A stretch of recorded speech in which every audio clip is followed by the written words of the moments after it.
again.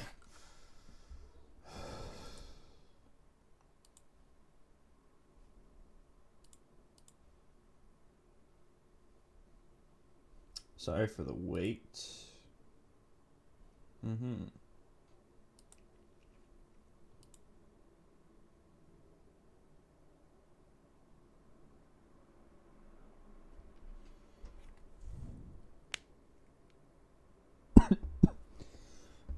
Oh, I have a cough. Oh dear.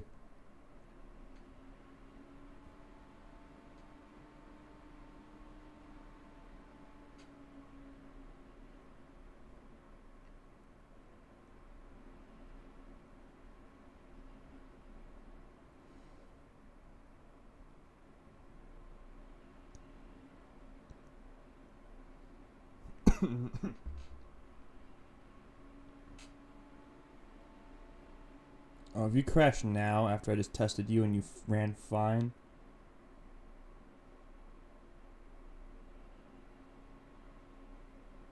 Dude. Is it really Streamlabs' fault? No. What am I doing wrong?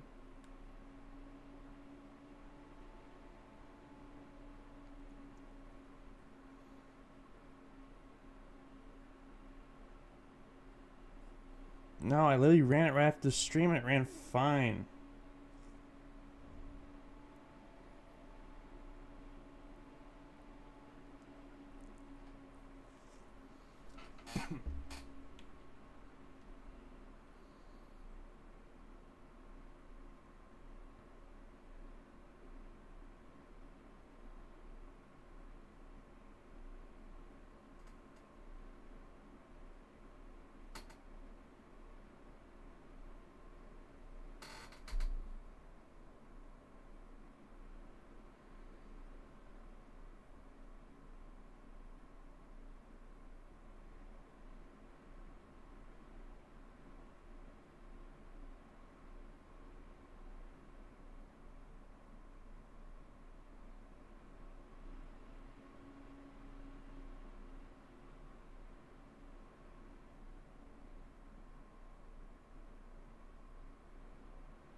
Oh, you fuckers.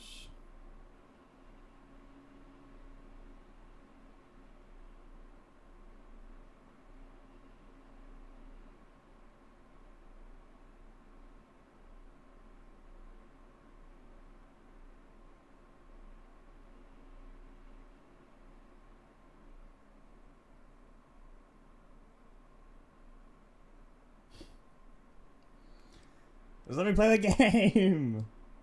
What the fuck?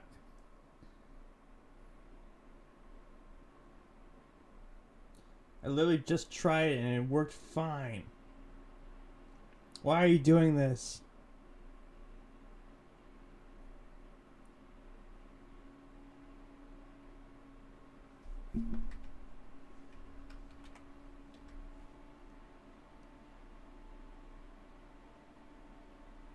What the fuck? It's using it's using 2,000 megabytes of memory.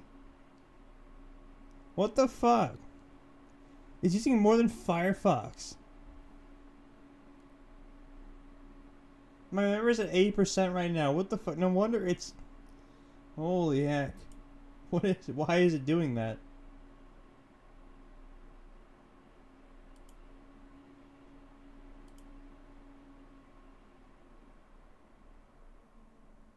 Close firefight. You know what? That's actually a good idea.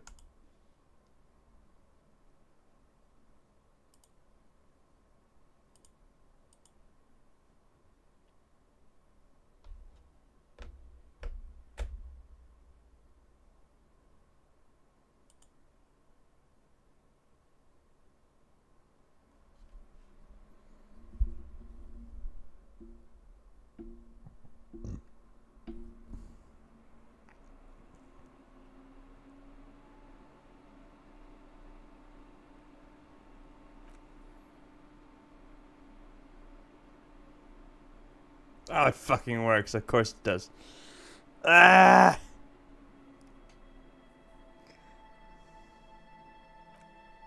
I have 16 gigabytes. That should be enough.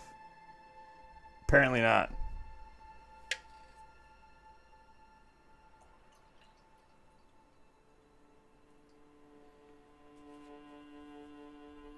Slurping that RAM. Dude. The same principle when I run a fucking mod pack.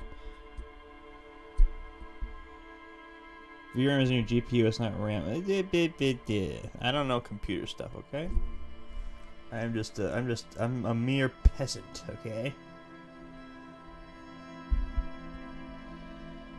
Oh well. At least we figure out the problem. I don't know why Disco Elysium takes like 2,000 megabytes of my fucking RAM, but you know, VRAM, sorry.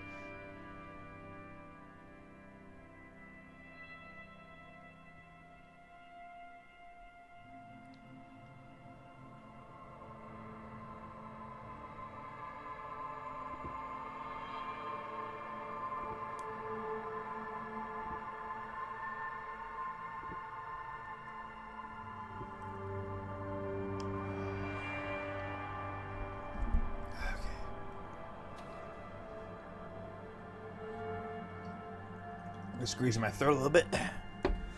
Let's continue.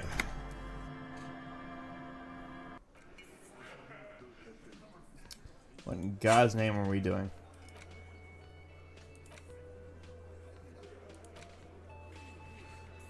Alright, I guess we have to explore the coast. And then around 20, I think around 20 or 21, we'll do karaoke. We want them to. We want the place to be full. Okay.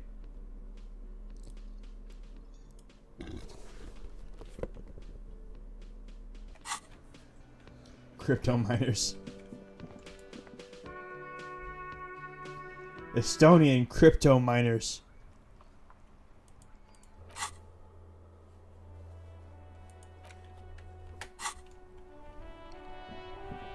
All right, off we go. No, wrong way. I remember what I'm doing.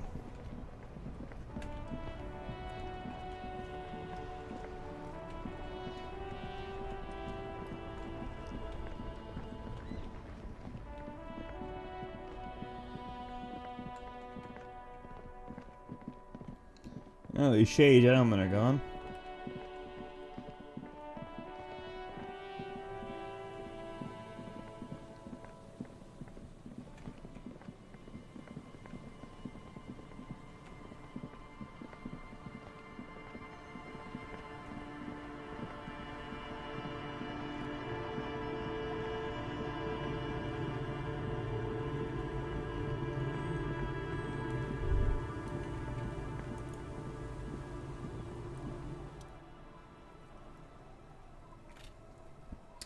Have you seen a red-haired woman named Ruby around the coast?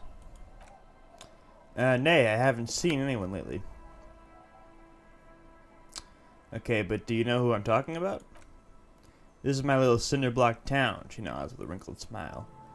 I know what goes on around here. There's a murder in Martinez, he points east. She might be a suspect. We'd appreciate your help. Would you now? She turns to him. I know how this would work, how this world works. It doesn't work when people tell on each other. This isn't about the union, though. You don't have to worry about retaliation. Nah, I should have known. She shakes her head. This is yet another union mess. I'm not afraid of them, you know. We're not in the habit of being afraid around here. Enough of this. You better start talking right now.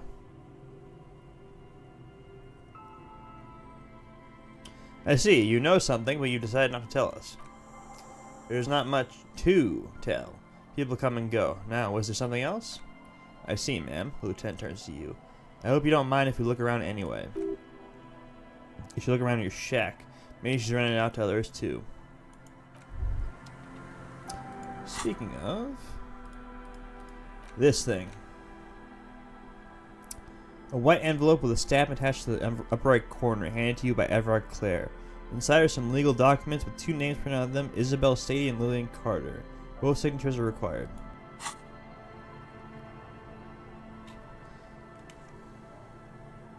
You take the legal documents out of the envelope.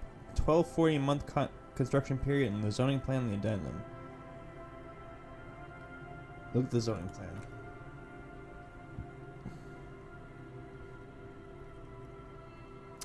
The youth center cuts into the ocean like the bow of some great modern ship. Apparently it's going to cover most, if not all, of the street and the square between the existing houses. It's 3 stories tall. It's going to be awfully close to the already existing buildings. Almost a wall-to-wall, practically integrating them with the youth center. This is either an ominous or cool architectural choice. Hard to say. Kim, what do you think of this? I'm no property lawyer, but it looks fine, the lieutenant replies, flipping through the documents. I like the print size. They're not selling or leasing anything. It's not a perfect solution, but he shrugs. Hang on.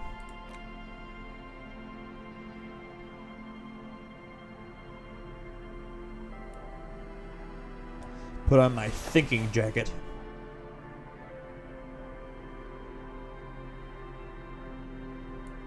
I like how this increases logic, apparently.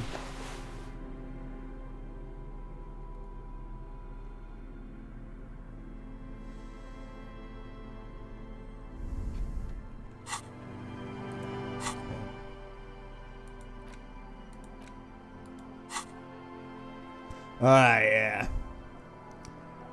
Find a loophole in the deal. I failed it! No! I failed the 97% check, dude. What the fuck? Oh, there doesn't seem to be anything of interest here. No fine print. You're smart, you can read. You know what? I'm taking that L. I don't even care.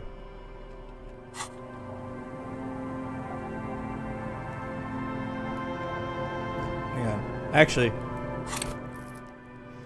50 out of 100. I have to level up. I have to level up logic. And my last autosave was back in the whirling. I don't know if I want. No.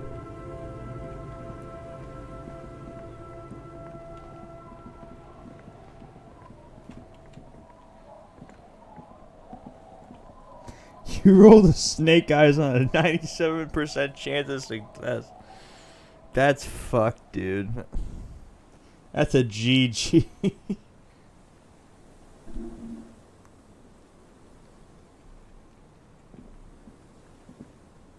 You gotta shake the game. That's fucking. That's like. That's some XCOM shit, dude. Like when you have a 97% chance to hit and you miss anyway. It's like, ah, dude, why the fuck?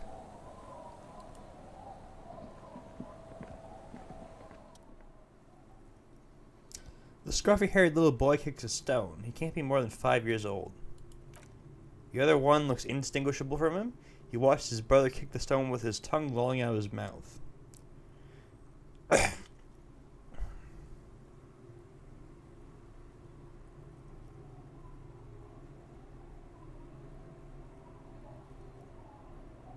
You guys look identical. The stone-kicking one becomes frantic all of a sudden, as if that's something to be scared of. The obvious fact you just stated.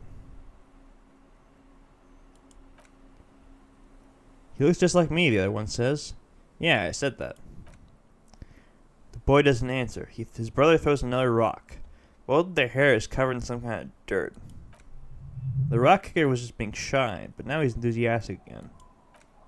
You're bad with kids, the lieutenant remarks with effing glee. And what are you, Kid Master General? Maybe I am, he grins. Now how about some actual police work? We're not getting anything here. You must be Lillian's twins. This one doesn't say anything, kicking the concrete with his worn-out sneaker. Lily's our mom, explains the other one, tongue still lolling out of his mouth. I already said that. The stone kicker laughs suddenly. His head is too large for his shoulders. The other one laughs as well. Wow, so intellectually stimulating. The stone kicking isn't even a very high caliber. Anyone could do that. You see any bad people around, kids? What bad people? One of the twins looks up, his mouth slightly open. I don't think questioning 4-year-olds, oh, that's how old they are, without their parents present is going to crack the case, says the lieutenant. Then we're definitely doing it. Is little Lily your sister? Yes. Yes? Yes. That's it? You're being laconic about it? Doesn't look like he knows what that means. Children are stupid. No, we're not going to say that. Bye, kids. Take care.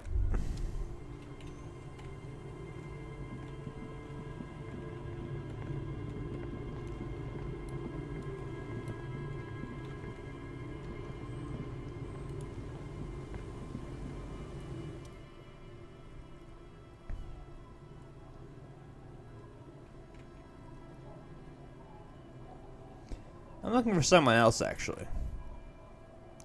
Suspect who might have stayed in this neighborhood. Okay, when did this person stay here? Very recently, over the past few days. She might have arrived on Friday. She looks slightly disappointed. I've been out on the sea for most of the past week. The weather's been good for fishing, so I usually start at 4 in the morning. Really? Yeah, that's the optimal time.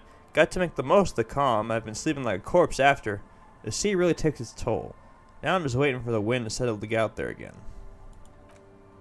Sorry I couldn't help you out. Fate's smile runs across her face. Maybe I can help you find someone else. Really? Are you sure you're not also looking for Nadia Harnacker or Ignis Nelson or the great lost city of ice and the waves? I am looking for a lot of stuff, ain't I? A lot of stuff, she concurs with a smile. Yeah, that's what cops do. Searchlight division. I guess that makes you into some sort of terrier, she picks on her net. Either way, I can't help you out. Me seeing you. Oh shit, no, I didn't mean it! I misclicked, bro! No!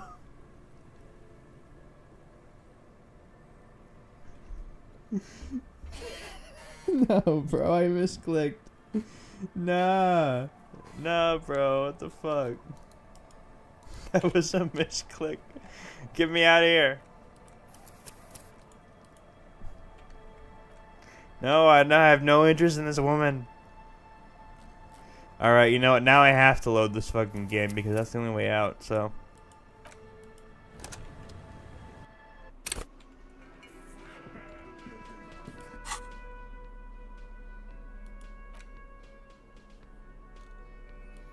Put on my thinking cap.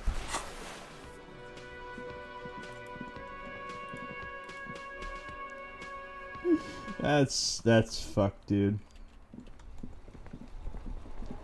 I don't like how inconsistent it is about how whether or not you can back out of shit like that. Like I fucking misclicked, man.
You know something? We're here to help. I, that you are, Dark Omen, help yourselves and your organization. Help the storm clouds gather on the horizon. She shakes her head. Enough of this. She better start talking. My God, now, yada yada.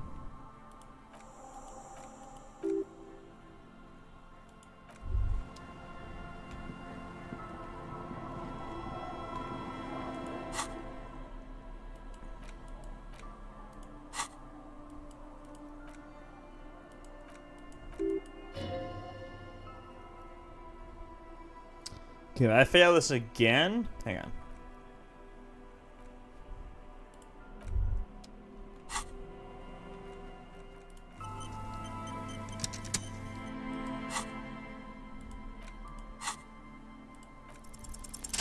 There we go. There is no loophole. The simple truth is the current residents are going to lose their street access, and for the next 12 to 40 months, their lives will be dominated by constant construction noise right next door. Wait, what are the ramifications of this? Once the construction starts, it'll probably take a few months, a year maybe, for even the most stubborn optimists to get tired of living like this. After that, they'll sell their property for cheap and move out.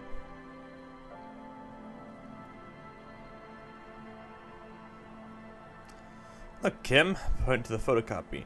These people are going to have to move away. Can we do something about it? Should have seen it. The lieutenant frowns as if he reads over the document again.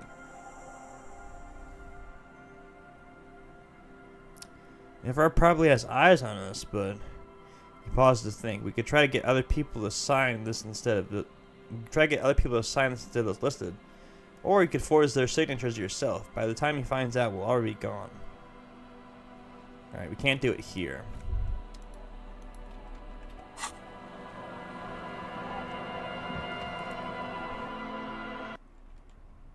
I think this is the place we're supposed to do it.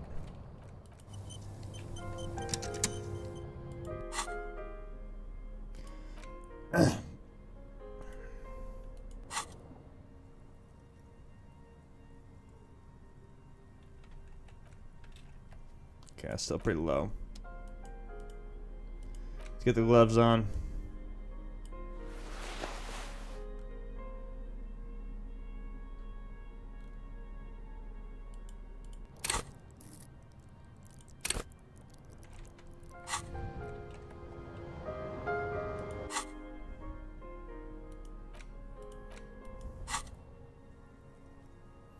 All right.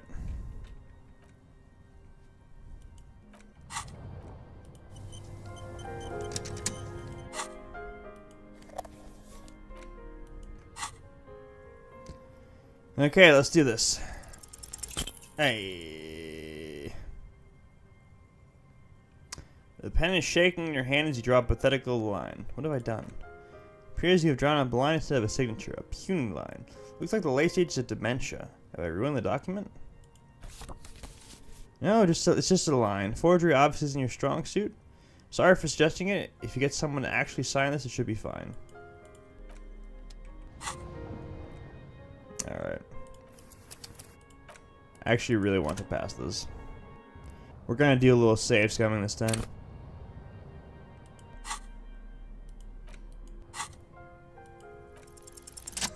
Whoa, nice. With a confident flourish, you complete your forgery. What do you see on the signature line? Two names, Isabel Sadie and Lillian Carter. Indeed, they look distinctly different and very convincing. These might as well be their actual signatures. But they're not, and the document will be nullified if they dispute it.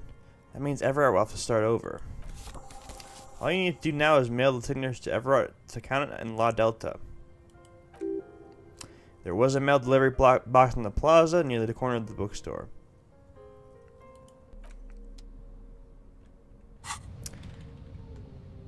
Yeah, I just want to screw it for Everard, you know? This is probably the only way you can.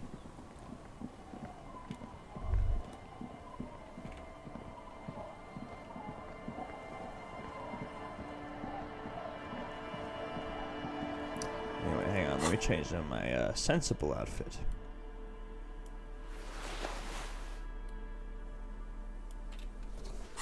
Excellent. Oh, hang on.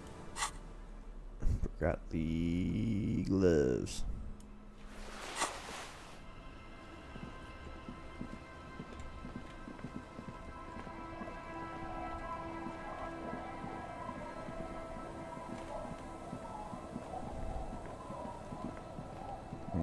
about you two.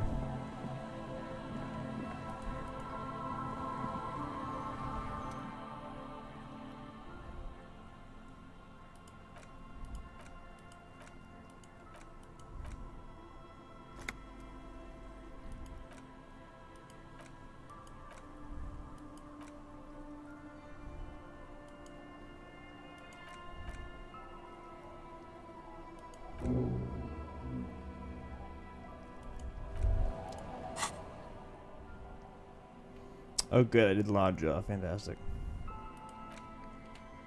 Searchlight Division. Missing persons cases really get to you. It's hard watching people worry about their loved ones. The little nervous movements, the dark rings around their eyes from sleepless nights. And even if there are no loved ones waiting, you like to have all your ducks in a row, and it really bothers you when the whole entire people aren't accounted for. Interesting.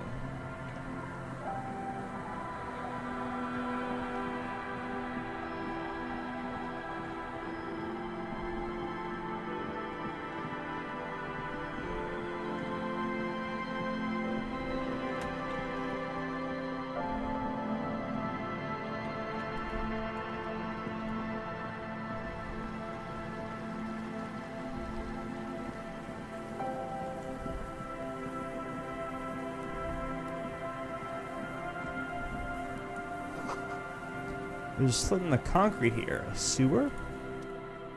The light vanished inside the concrete slit. The structure goes deep under the oath.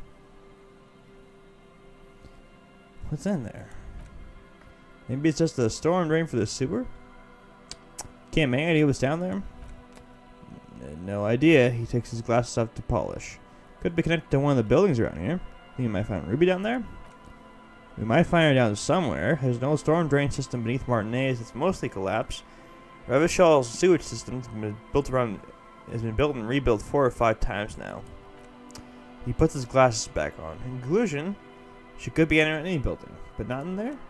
He looks into the slit and sighs, I hope not. Yell ho into the slit. There's no echo and no answer. Finished thought.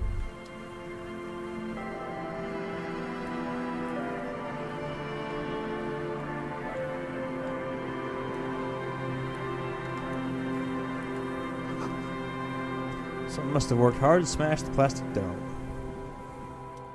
A little payphone under a yellow plastic dome. You could use it to call someone unless you're out of change. You'll float too. Pick up the handset. Call a random number. You hear the tone, the machine is operable. Put 10 cents in and dial a random number. Oh, wait, shit. No, I pressed the wrong button again.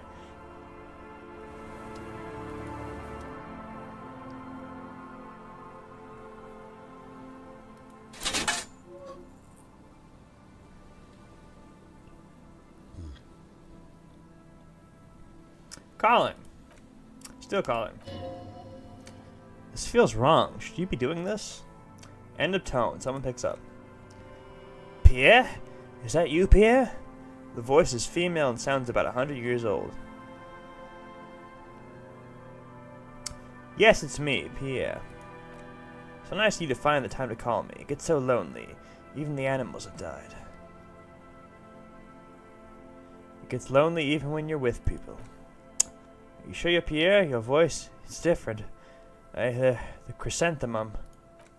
Your voice is drowned in white noise. Sounds like waves washing a beach, growing in volume until the call suddenly disconnects. You get a sinking feeling. It makes you look if Lieutenant Kitsuragi overheard you. To your relief, he did not. Yeah, we're just gonna stop that.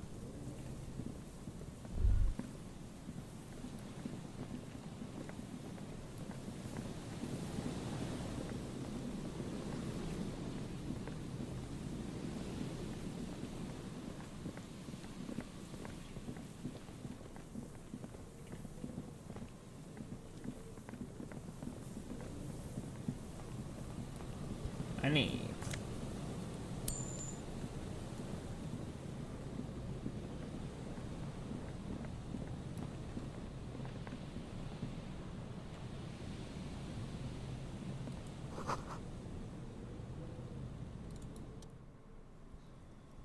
The smell. It's awful and familiar. That is awful. Doesn't help. You can smell it. Keep it in now. Don't overreact. Breathe. What is it? Don't you recognize it? A hideous pungency. That faintly cloying sweetness. Only death smells like that. Something cold wakes in the spit of your stomach. In the pit of your stomach. Fear. It is death. It must be. Kim, what's that smell? Lieutenant has already brought a handkerchief to his nose. As a detective, something's not right here. Can't do anything. There's some tear, an empty cigarette package, and a crumpled kebab wrapper in a trash bin. Smells like Teen Spirit. 2 empty bottles of Tallulah vodka and a can of black potent porter is all you find. And there's more in there. Livis strawberry liquor plus some Pilsner bottles too. Better not pick them up. They seem unhygienic. A tragedy. The lieutenant looks in the can, eyes watering from the smell. He shakes his head with genuine sadness. Whoever tossed it here was a heavy smoker. The brand name reads Red Astra. Red Astra is the black market version of Astra cigarettes, known for their high tar content. Examine the kebab wrapper. There's traces of mayonnaise and ketchup on it, as well as a tomato wedge. The wrapper reads Shish Kebab Revachol. It's no older than a day or two, no mold yet. It's hard to concentrate on the smell. The sea air brings some relief.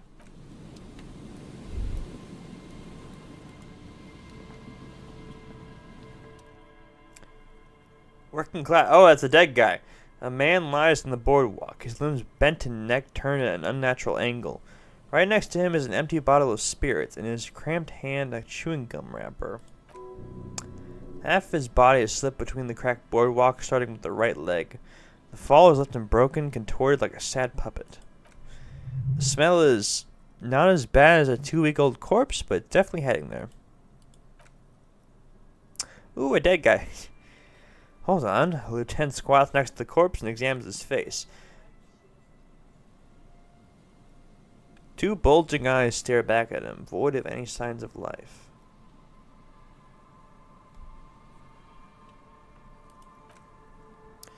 Lividity is faintly pronounced.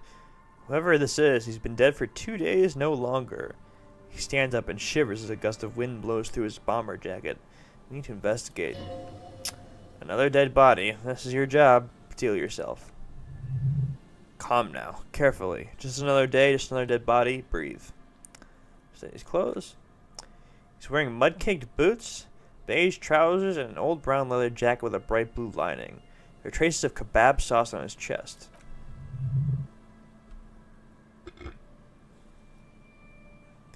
The leather jacket suits him well. It must be custom made. A cool leather jacket with a bolt of blue. Oh no, this sounds terribly familiar. Search his pockets.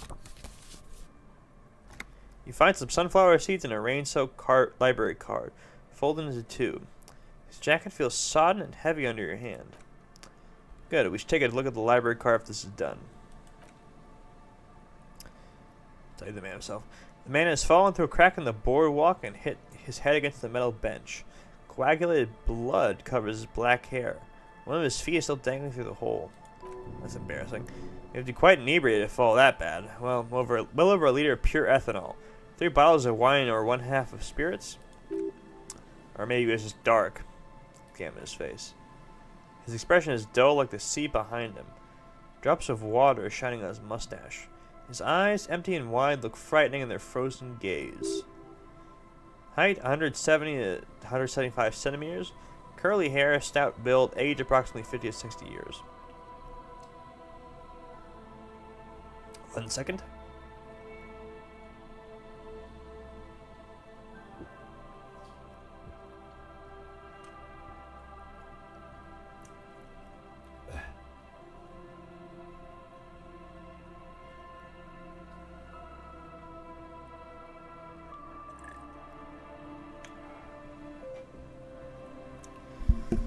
Okay, study the ceramics. There's some dried blood on the metal bench, right where the corpse's head rests. The floorboards are rotten, slippery wet around the hole. An empty bottle lies nearby. Chewing gum wrapper is clutched in his fist. Examine the head. A dried chunk of blood covers the hair at the back of his head. An open wound. It's sticky and cold to your touch. I don't see any other major wounds. Do you?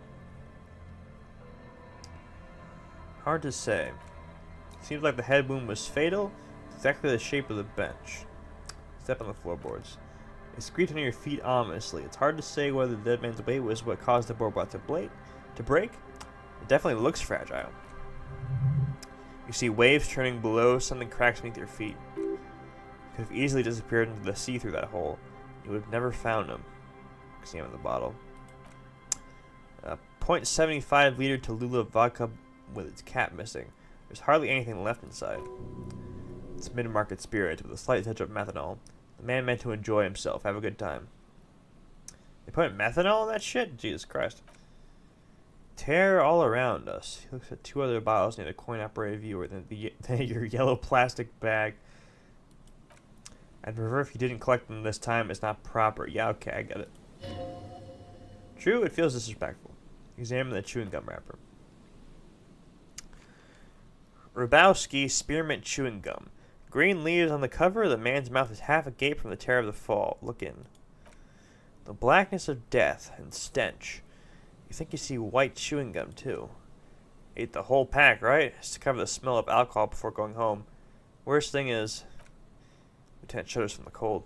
I've seen it before. Almost the same scenario. Even the chewing gum. It's always the same. I always burp a lot when I talk a lot. I don't know why. Who is this man?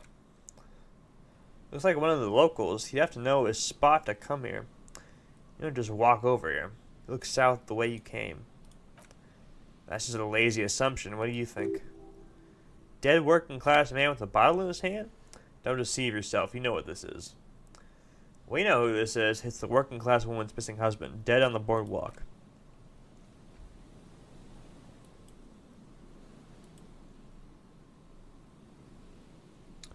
The woman you met at the book stand? He looks at the bundle of flesh and rags lying on the ground.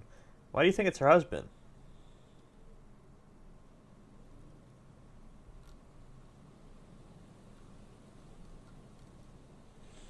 The leather jacket, it matched her description perfectly. A bright blue lining? He nods, then points at the ring on the man's left hand. Well, he's definitely someone's husband. What do you think happened? Death by misadventure. He slipped and fell through the boardwalk. Truly unfortunate accident. If it wouldn't have been for that bench, he'd be alive. Could it be related to lynching? No, I don't see anything that points in that direction. For now, let's treat this case as a simple, albeit sad accident, unrelated to the murder case. Yes, but with the killer on the loose, two suspicious deaths in such a short time frame. You're right, connecting it with the lynching is a stretch. Without any further evidence, yes. Thinking he was drunk? Oh yeah, the lieutenant nods. What about alcohol poisoning and liver failure? Some symptoms of acute alcohol poisoning could have definitely played a role here. Severe confusion, respiratory depression, unpredictable behavior. But I think that death arrived through head trauma, not liver failure. What about the kebab? What about it? The deceased ate some kebab, he shrugs. It's probably from a nearby place, maybe in the pox. Sometimes a kebab is just a kebab. I guess so. Someone should be held responsible for this broken boardwalk. It's dangerous. They'll seal this place off after the news reaches the coalition officials. I doubt they have enough resources to actually repair the boardwalk. Now that sealing it off will keep anyone away, all it does is keep the city council's hands clean. He smiles sourly. Right. What should we do with them? From where I stand, I can see two options. We either take the case and follow the leads to identify the body on our own, or we report back to the station and leave this for our colleagues to handle.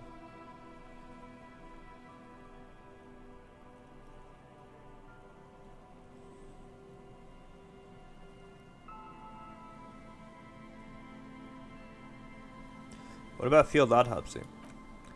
A field autopsy isn't necessary if the cause of death doesn't appear to be criminal, and this looks like a simple accident to me. I'd say we should just write down head trauma and leave it at that. Let's keep this detour as short as possible, and the sooner we get back to finding the ruby, the better. Yeah, but isn't that kind of sloppy? Oh, shit, never mind. You're right, I don't see any criminal here. Let's leave it at that. Good call. The guys at production take care of the rest. We found him, we should finish this. Alright, we should first examine that library card you found, then we can call the station for my Kanema, let them know we're taking the case.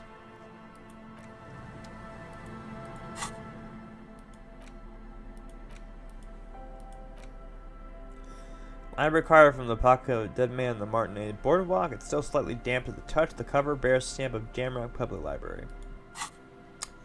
Dangerous and delicious.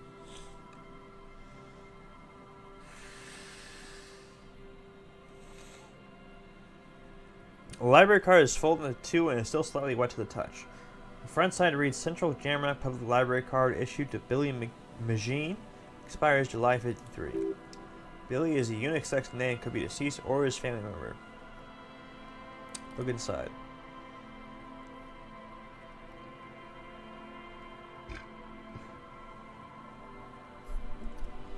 Whoever owns this card is an avid reader. You find a list of books written in blue pencil. Radio Thriller is stand a little less between me and the sun. The last one on the list is The Glinting Curve by M. Thibault. The library stamp indicates that the book has been returned. Most of these titles seem to be in the sci-fi genre, some thrillers too. Look at the backside.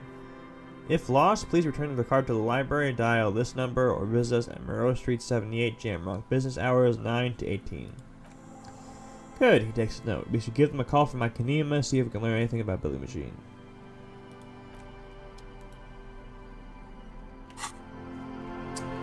Alright, we're on the case.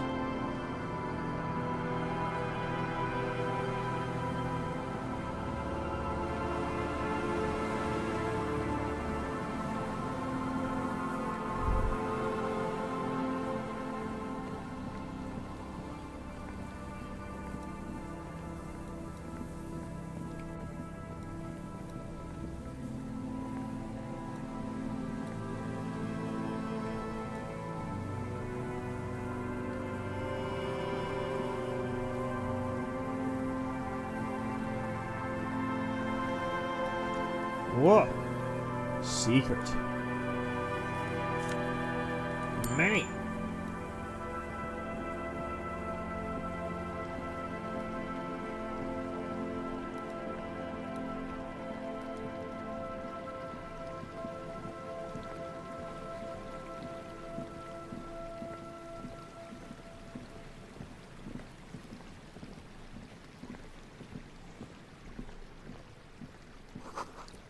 Looking back at you from the rust-colored water, you. Okay, there's something useful there.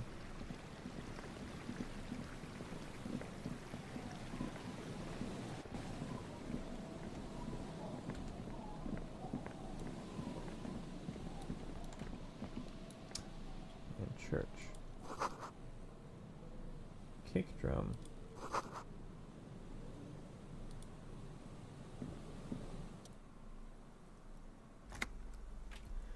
Heavy wooden doors more than twice your height stand shut in front of you.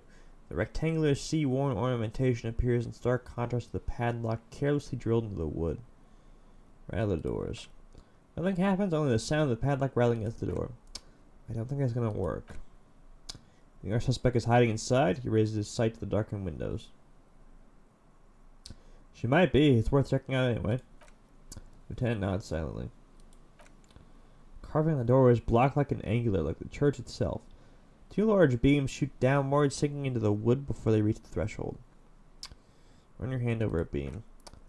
The surface is smooth from the wind, but moist to the touch. Padlock. Cheap-looking padlock is sturdily built. It shackles together a hasp and a staple screwed into the wooden door. The lock is adorned with a yellow sticker. Look at the sticker. You see a yellow circle with two X's and a big curve below them. Looks like a mouth. Pretty sure you haven't seen it before, but what the symbol depicts is clear enough. A smiling dead guy. The curve makes it smile and the X's make it dead. You seen the symbol before? Takes off his glasses and uses a blue handkerchief to thoroughly wipe them clean before expecting the sticker. Then he looks up, pauses, and replies, "No." What does it look like to you? Looks like a dead man smiling, suggests junior delinquency. What's suggestive of junior delinquency here? I haven't seen that sticker before, and I'm not a youth. Thus, it must be made by youths. padlock passes through a staple that's been hastily attached to the wood. Closer inspection reveals that one of the screws is not a screw at all, but a nail. The work has been done recently, as unprofessional to say the least. Should you want to get through, it might be easy to just pry the whole thing off. This is where Mr. Prybar comes in handy. Take a step back. Maybe we should circle the building first and look for another way. The building has seen enough mistreatment. There's a touch of guilt in his voice. Should we start with that kick drum coming from the ice? I heard a sound before.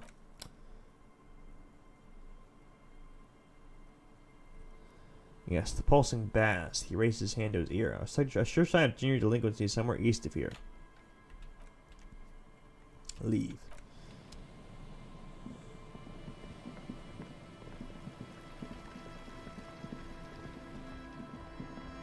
Oh, I'm hearing it.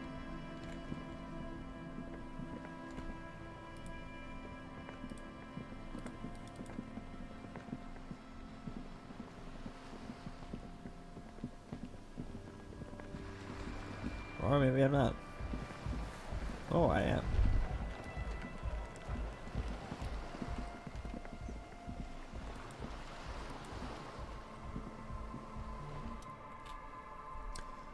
Shagging-looking girl in her late teens or early 20s kneels on the ice with an electronic contraption in her hand. Hearing the approach, she looks up. Oh, hello there. No idea what the sticker does. It's cold out here, but she's not wearing a hat. She must be freezing. Everyone knows drugs make you invulnerable to cold. You bet someone likes to party. I have some questions for you. For some reason, the words don't come out. Instead, you instinctively cut your collar to check your necktie. It's crooked again. It always is. The traffic accident, a noose. Also, you should check if she wants to party. Or better yet, ask her about the hat. Less the necktie, think you're boring.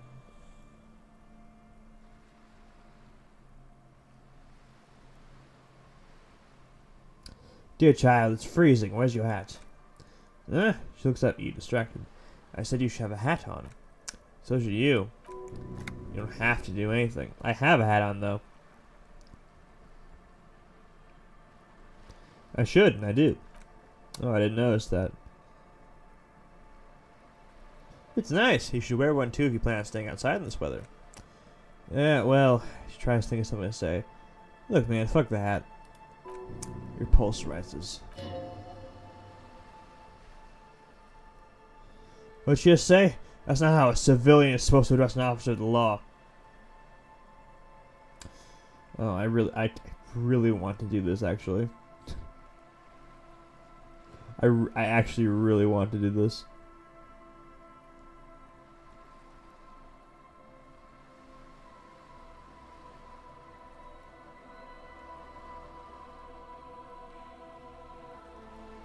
Do it. Oh no. Okay, no. Imagine we win the check and we don't get the funny scene. I kind of want to know what this does, though. We'll let the mod decide. Mod, what do you think we should do? Making around at 10 p.m. That sounds awesome. What do you think we should do? Should we regain the authority or just do the boring option?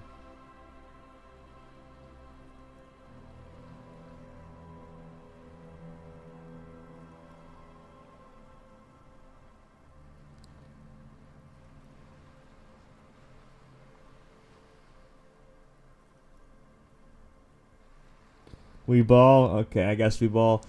Authority 5 and I still have a low chance? My god. Oh, I won. I passed the check. Oh my god. I passed the freaking check, dude. That's one of the funniest interactions of the game if you fail and I passed it. Every time I want to fail a check, I pass it. It's fantastic. But you know what, we'll do this, because I haven't seen it before. Your eyes are fixed on her as everything gets very still. Yeah, he cries. It's fucking hilarious. Dangerously so. Excuse me, what'd you say? She looks down, pretending to be busy with the device. Make her meet your eyes. The kid isn't arrogant, she's just afraid to look you in the eye. You've already put her in her place. Kick some snow into her face with your boot. I'm the police. You would do well to avoid this kind of language with me. You're right. I shouldn't have sworn. I'm sorry. She looks up like a scolded schoolgirl, her ears concealed beneath thick makeup. Her hair is dyed blonde with dark roots showing. Most men wouldn't exactly call her pretty. There's a manliness to her, a coarseness. Now, I have some questions for you. She gathers herself for a moment and says, okay. What's your name? Estelle. And your surname? Estelle who? I'm not a young suitor. This is official police business. Okay, she hesitates. It's Berger. A very common name. You have little reason to doubt that's her real name, but she's not all that surprised by this cop show questioning, is she? Seen a red-haired woman around? No. Just no? It's pretty desolate here. I only hear the dogs bark at night and see the shadows move down the coast. What's that device you have there? This? She breathes on her freezing fingers. It's a portable recording device. It's for field recording. Low quality, but still. The wires? Actually, just one wire. I picked on it till the braiding came loose. The wire leads to a contact microphone. What's a contact microphone? A contact mic records sounds from inside things like this ice.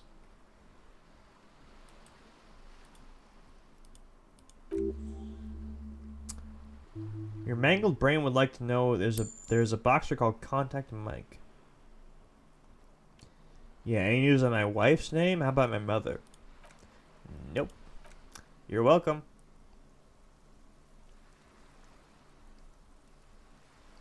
Does this have anything to do with Contact Mike? Yeah, I record stuff with it. No, I mean the boxer Contact Mike. No, this is a contact microphone. It's for recording inside solid objects. Contact mic speeds people up. That's not fair and an understatement. You know, Contact Mike doesn't just beat people up, okay? Contact Mike is a role model.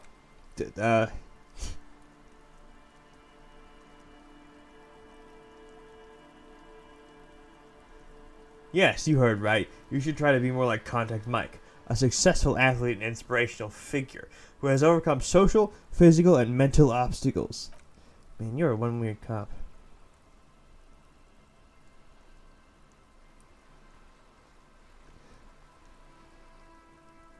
This isn't about me. This is about your lack of respect for one of boxing's greats and for yourself.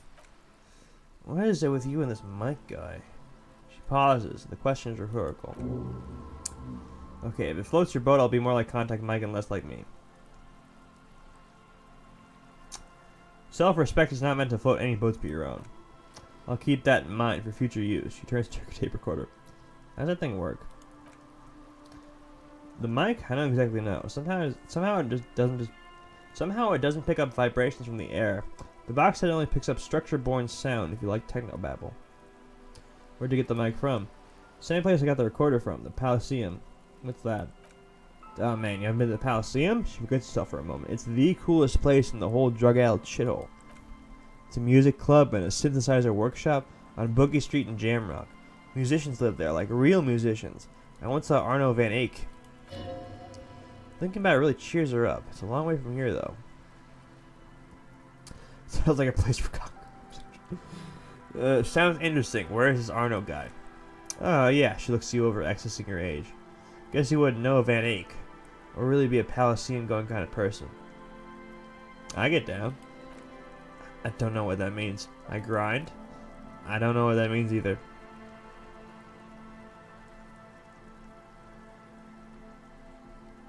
It means I'm hip beyond my ears. That's cool. She breathes on her fingers. Looks like she doesn't know what to say. You're right. Time has deserted me. Sucks, man. She squints her eyes for a second, trying to remember something. Let's go with it. Was there something else? And about the contact mic, perhaps? That's some night mic questions.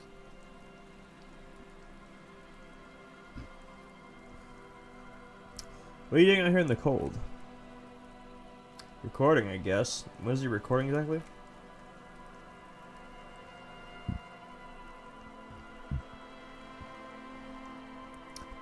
I think I'm recording cracks in the ice, but there's no way to tell. Not without headphones. I think I just recorded your footsteps, too. Not sure how that will sound. She scratched her forehead. What happened to the headphones? My boyfriend sold them? What for? I don't know, man. Thing. It's just stuff you need for life. Everything checks out, sire. Oh, that's a failure, actually. What are these recordings for? The cracks? The footsteps?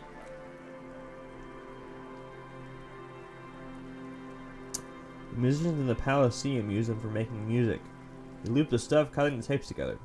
They make music out of cracks in the ice and keys jangling. Crazy sounds like that. It's hard to explain. Nod.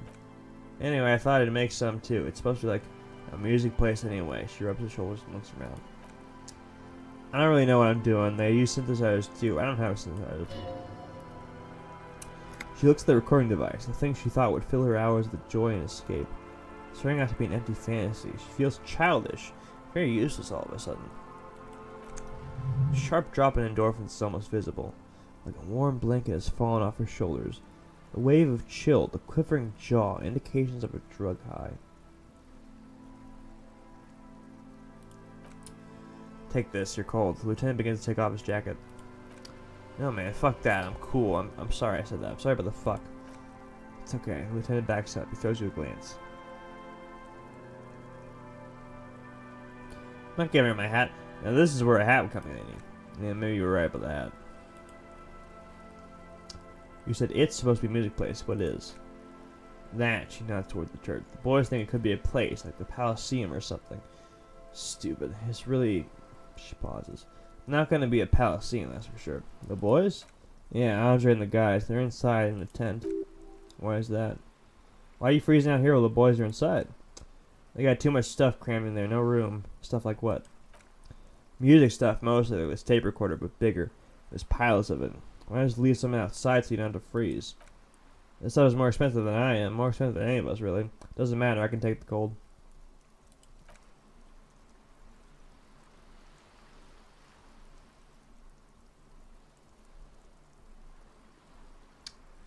Tell me more about this music place you've been playing for the church. It's supposed to become like a club for anodic dance music. Like that new style of synthesizer stuff they play at the Palaceum. Except that, yeah, she looks at the old wooden church up in the poles. As a mean wind comes bellowing in, the 6-story structure lets out a doleful shriek.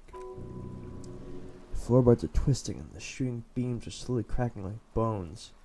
Far east of the Golden Delta, beyond the industrial port, there's a black patch of unlit coast, with the smallest creatures on the ice. There'll never be a club for anodic music here. Not in a million years. What is anodic dance music? Secret task. You know, anodic, cathodic, music that's made with electronic instruments. Electronic instruments like that, like what? Synthesizers and tape consoles, microcomputers too. Anything that uses electricity but isn't guitars. Also found sounds, like stuff like that. You see clear, beautiful, violent flashes of light. Light cutting through a smoke-filled darkness. That's what the future will look like, if it ever comes. So you want to turn the church into a club? I know. She nods toward the sloping mass of wood on the coast and shivers. It's not my idea. Andre and the boys found this place. It's supposed to be deserted, but now they can't even take it. Hey, her black eyes widen. You two are cops. No, we're the law. Okay, well, she hesitates. Maybe you could talk to Andre and the guys? Because there are some strange things going on in that church. If you're police, you should look into it, right? I'll talk to them. They're inside that thing there. She points to the tent. Would be cool if you did. Was there something else? Did you put the padlock on the church door? No. No? Not really, no. Okay, then. What do you need to know? You seem surprisingly comfortable with being questioned. Why is that? Well, it's just questioning, right? You're questioning me. It's what cops do. Have you been questioned before? Once or twice, yeah. I'm sorry I haven't had the Revachol experience they get east of the river. What's east of the river? Rich people. Rich people are east of the river.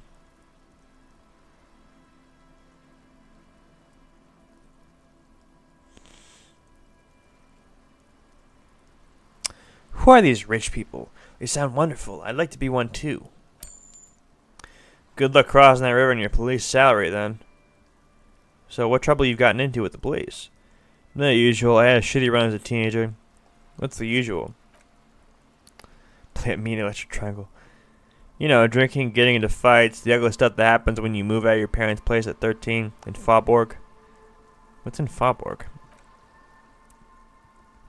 Is this a rhetorical question?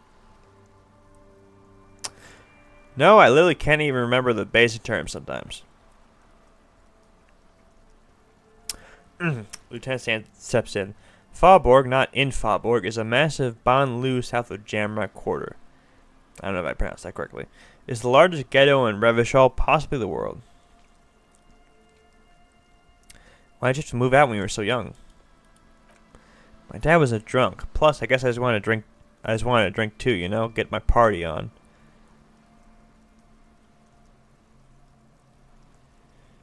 Drinking, partying, and disco music are bad for you. You should take me as a warning example. She nods very cautiously.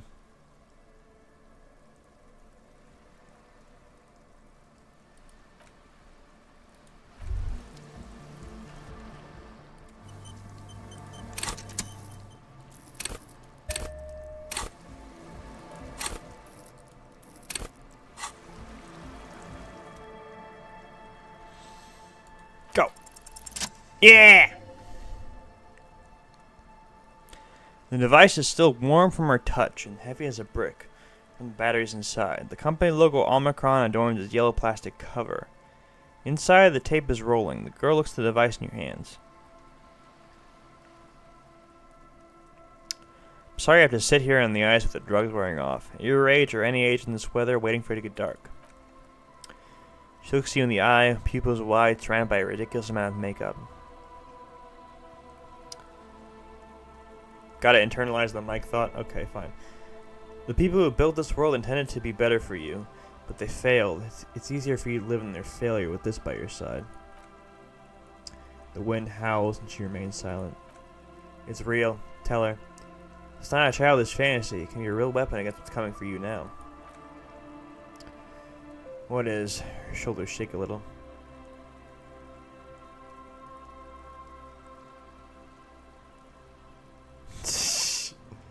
I'm once again reminded of how Contact Mike rose from the slums of St. Baptiste. Nothing if you got this. Don't be scared. Okay. Her teeth rattle. She takes the device from you and places it in her lap. I'll stick to it. After a moment of silence, she speaks again. So, thanks, I guess, for the psych session. Maybe I can return it. What's been eating you, officer? You eating me or something eating me? Come on, I can tell. She shakes her head slowly. But okay, be a boy at Darrow about it if you want to.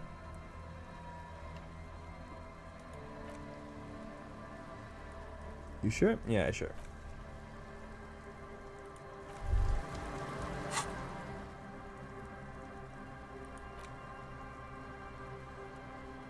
That's a lot of bads. It's time to once again to return to the 20 things you'd like to say about Contact Mike, the boxer who is apparently a paragon of open competition. It really doesn't get any better than this, any better, both inside and outside the ring. Stop, point at someone in the distance, point your finger at him. He will point his finger back at you, vaulting an impossible gulf of finance and privilege to... Yeah. Gotta unlock a skill slot.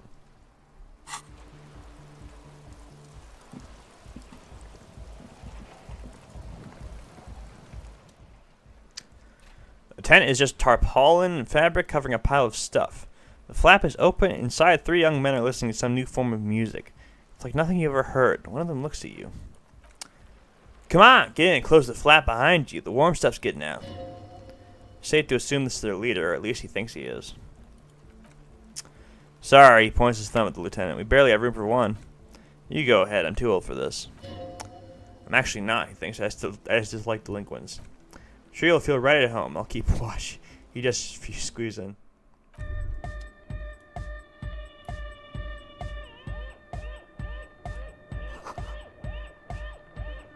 Oh boy, they've got a bunch of nose to fed.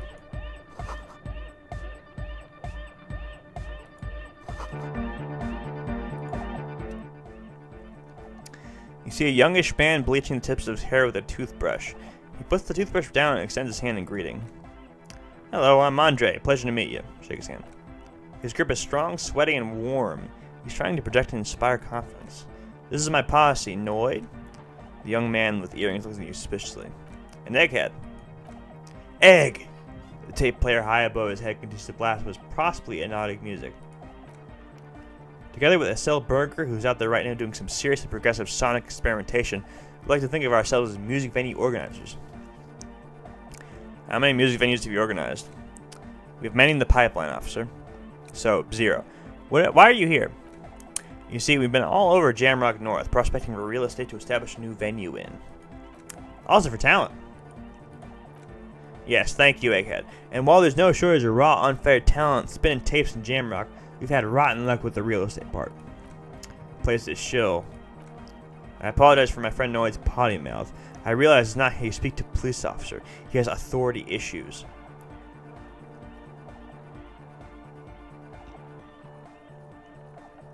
Was there something you wanted? Your friend Estelle said there was a problem with the church. Oh, you've met her? Good. Not. Good. He nods. Yeah, it's a matter of occupied ecclesiastical property. Bet you've noticed the derelict hive of narcomania on the coast.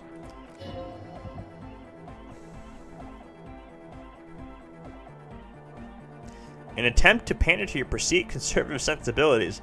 No person his age would ever use a word like narcomania with a straight face. Don't fall for it. Enough histrionics, what are you talking about? Can they turn the stove on because they're not cooking with the beat? Oh, I like this song, actually. I'm talking about the church, and I'm not exaggerating. Even a place of spiritual refuge can become a magnet for all sorts of dopeheads and burnouts if left unattended. It's canonically incomplete. Oh, that's crazy. Dopeheads. Burnouts.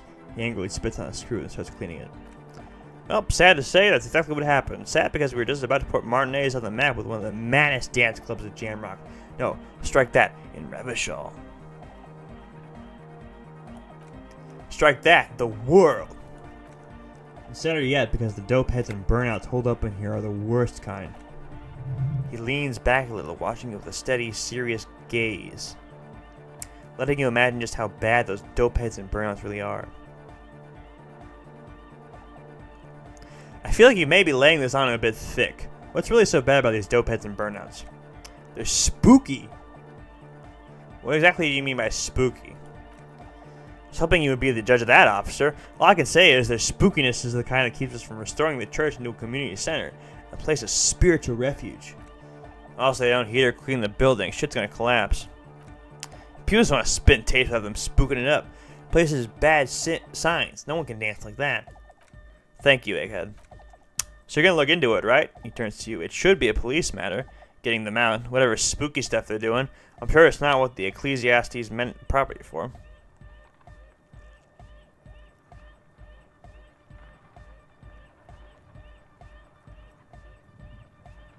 I am laying it on a bit thick, but oh well. I wasn't even talking to you, but thank you. I'll look into it. Tell me more. Alright, man. He claps his hand enthusiastically. Andre is obviously very happy you took him seriously. The whole tent is. The boys exchange giddy looks. Did you put the padlock on the door? Yes, I asked Noid to install a measure against more drifters wandering in. It's a temporary fix. It's just something to contain the situation. I had to do it in a hurry. Not my best work, but it should hold for a while. How long have those people been locked in there? Not long, like a week maybe? How can you be sure they haven't starved to death? I'm super sure they're alive. I mean, come on, I'm at least 90%, maybe 85% sure they're still alive. Somewhere in the ruinous past that led you here, there was something called exams. You may have learned the term involuntary manslaughter there.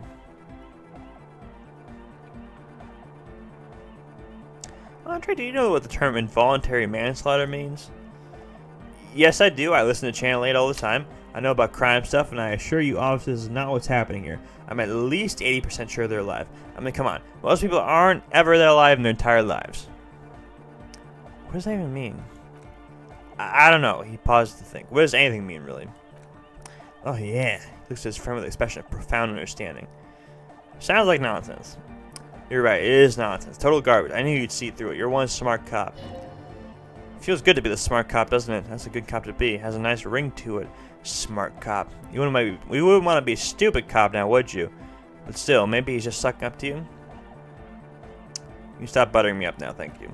Okay, he nods his bleached spike head. I won't do that anymore. Need the key. Of course, no need to give the officer the key. Alright, the speed freak dips into his belt pack and produces a yellow key. He then makes a sudden, cool, infused move, tossing in your general direction. Oh, dude. If I hit this. Yes! You sense the trajectory of the little piece of metal and plastic. The object makes a small and ringing sound as it approaches, just the tiniest chime to your left. Catch it. Be cool, be cool. Ka-ching! The key hits your palm, but Speed Freaks nod to you approvingly. Bask in the glory. A young man with a ribcage-shaped suspenders looks at you standing there with a goofy grin on your face. The word August uses an adjective. That's how cool it feels to be old and cool in the eyes of a young. Let's face it, you're near death yet bathed in the golden rays of stately grandeur. Like a late summer's day, like a daddy-o. Like a tequila sunset. Where'd that come from? Why am I a tequila sunset? Just felt right. Why, do you want to make a tequila sunrise? It's a little too late for that. Other questions? Sure, man, tell us what you want to know, let's do it. Who exactly are these people inside the church? Truth is, I don't really know. None of us do. I don't even know how many there are. All we see are glimpses.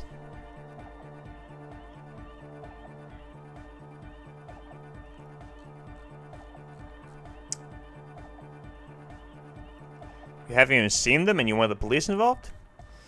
Well, he leans in for emphasis, they're also the machinery. These machineries of deeply mystical variety. When I first scouted the place back in February, it was abandoned, empty. Took some time getting the crew together, so about 2 weeks ago we came here open to set the stuff up. Suddenly there's all these strange machines lying around there. One of them has wires running into bowls of water. Wires into water. Never seen anything like it. Andre, tell him about the feeling. Oh, and it felt like there was some thing in there with us, watching us from the dark. No, the other one. Which other one? I'm not as in tune with my emotions as you are, Egg. It felt like silence. Awful silence. But you haven't physically seen anyone? Not exactly. We just seen someone we think was a woman going in and out of the church a couple times. We felt someone or something eyeing us inside, but that's kind of it. The woman. Red hair maybe? A Lori woman? Sure, why not? Yeah. But not really, the other one adds. Brown hair, old, heavy, dark signs. Wouldn't always said. So brown and older. Ruby might have dyed her hair? Though it seems like it started at this point. What was that about something watching you? Like you aren't alone, you know? It wasn't quite human, if you know what I mean. Non-human meets a predator. There was this dark shape climbing upside down along the ceiling. Like some kind of crab man. A crab man? Yeah, you know, the way it was climbing up and around the ceiling like a crab. Stalking a cell, exhibiting ambush behavior. Odd, crabs are usually marine creatures. They're not known for climbing walls. Are you sure there was a crab man? Yeah, totally. I mean, I didn't personally see it. The cell was alone that time, but I believe her. She comes out running and says there's a crab in there. There's a crab in there. You should ask her about it, but be nice. Don't tell her you don't believe in the crab. Probably is no crab man. Don't let them draw you in with this nonsense. Tell me more about the machinery. Just talk to Noid about that. It's got a distinct burnout and dope head sign from them. Probably jacked up to some snuff station too. Probably, very likely. A small surge of PA alertness fills you. You have to say this is a dark corner and look behind it. Jacked up some snuff station? He means like one of those rich boy private radio stations where you can listen to people getting killed on, then jerk off to it. Sick shit. Oh god. Not that we would know anything about that. Noid just likes to relay stuff. We're getting derailed here. In short, you can talk to Noid about the machines, he'll tell you more. So how can you be sure they're burnouts and dope heads if you haven't seen them? Honestly, I can't, but I am. Why not? Let's go with that. I don't see a single thing wrong with that argument. I'm 70% sure the substance users don't let technology fuel you. He makes little quotation marks with his fingers when he says technology. Alright, let's talk about something else. You mentioned some kind of ecclesiastes on the church? Who are these? Oh yeah, it's a Meteoran name for the founding party. Thought it'd be cool to use it. What do you mean by Meteoran? You know, of Mateo. Concerning Mateo. Mateo? Mateo, country. On Monday? He looks at you, squinting his eyes to see if you're kidding. On the Monday I saw? One of the poorest of the first world nations today, but once a great ancient civilization. Capital of Thylakos by Pasantic. What's the founding party? Come to think of it, I've never really looked them up. You know, I can't give you a precise definition, but they're a very powerful religious organization. And they have roots in ancient mass society, he pauses. And they're the custodians of the Paracarnassian church. Plus they anoint the innocents. They, like, made the innocentic system, you know? Doesn't sound like they would appreciate a dance club in their church. You're totally wrong about that, he shakes his head. The Paracarnassian church is about love. Animatic music is about love. I got love for my Paracarnassian posse. Love is the relay out of death. We dance. He violently shakes the tape player as if to see if he can break it. Love is hardcore. Unity. Unity. Make some noise for my Interlindian posse. He turns the volume up and looks at you with a knowing nod, as if it's obvious you will now break into dance. You feel it. The anodes and the cathodes coursing through you. Your big toe starts tapping along the bass as if testing the waters.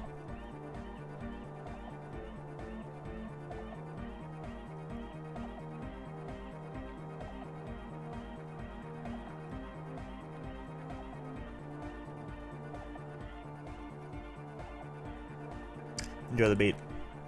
Feels good. I don't quite understand what you're talking about. What's a posse? Your posse's like your people, man. Like you got your cop posse, you look out for each other, and you party together. That's a posse. And where is your posse, detective? Nothing comes to you. The world is silent. Sounds like just saying random things. Love, posse, make noise. Are we? He looks at you mysteriously. Yeah, the one with the large head really enjoys when his friend gets mysterious.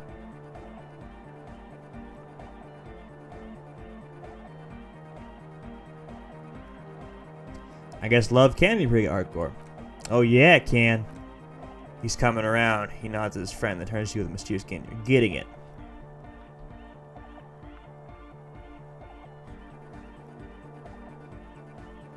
I now understand it was lame of me to suggest otherwise. Animatic music is about love, and so is the Paracarnassian church. Yeah, Yakokata, the place to be! He seems ecstatically share his vision of Paracarnassianism. Do it for the masses. Do it for the crew. His friend forms a fist with a screwdriver still in his hands, approvingly so. Didn't want to say it, but it was pretty lame of you to imply otherwise. Anyway, you got more questions? The one with the large head is still looking at you, nodding his head, waiting for your body to start moving. Yeah, let it out. Let the disco happen. Bring the disco into this world. Get this church shit on and then dance there, motherfucker. You feel like you could go for a little disco win, or if you get this club going. You've got it in you. I want to ask you about this tenfold of equipment. Yes, what?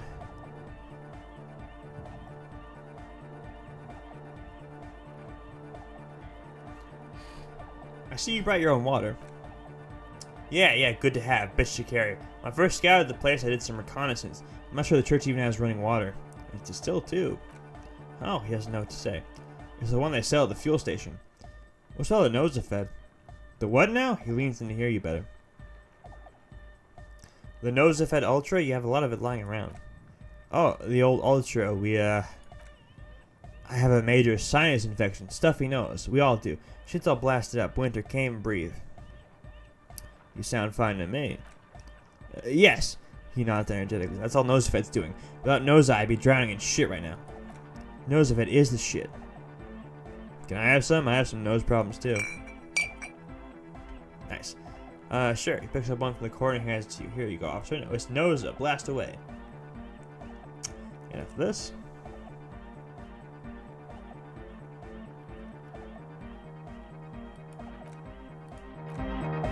Hang on, I gotta put on my thickened clothes.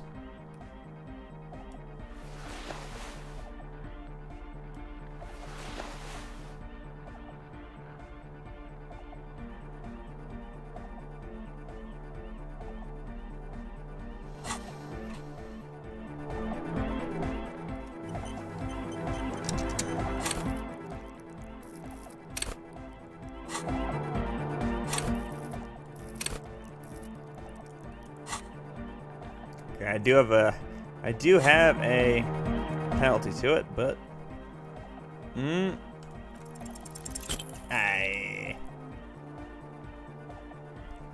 okay, so Speedfix want to start a club for dance music. That much checks out.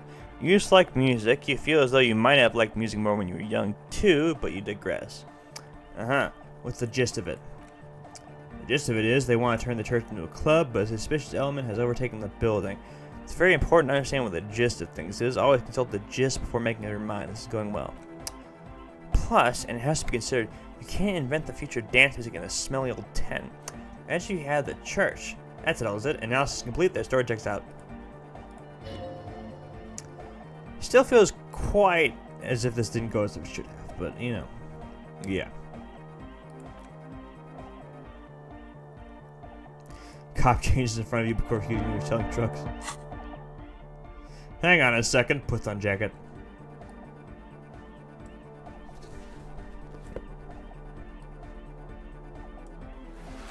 I have seen that meme of Harry just changing clothes repeatedly during skill checks.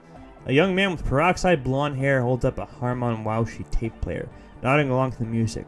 He looks at you with a knowing smile and says, as though you're supposed to be sharing some tremendous evangelical secret. Hardcore. Is it? It's hardcore!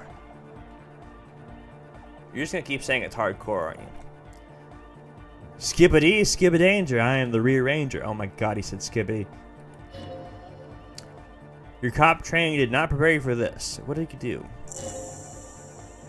Could there have been a right way out of this garden of forking paths, you think? Young man with the tape player recorder acknowledges your return. When he looks at you, he squints at you as though you were the setting sun. This is hardcore, is it? Hardcore. Hardcore to the mega. Internally coherent. I was wondering if you knew who killed the mercenary hanging behind the Whirling Rags hostel. Good morning, yeah. 1, 2, 3. Yakotokata, place to be. You said that before. Why is this Yakokata the place to be? What does that mean? Yakokata is hardcore place. Yakokata is an abbreviation from the Gradian term Zone of Ecological Catastrophe, an agricultural megaproject in the extreme southeast of the Gradian Isla. It involved cutting-edge approaches to irrigation and a completely new type of fertilizer. An intricate system of irrigation networks pockmarking the earth. Intermittent seas of phosphorus mud, ripped tarpaulin fluttering in the wind. A pair of molten rubber boots also comes to mind. All in all, a truly hardcore place.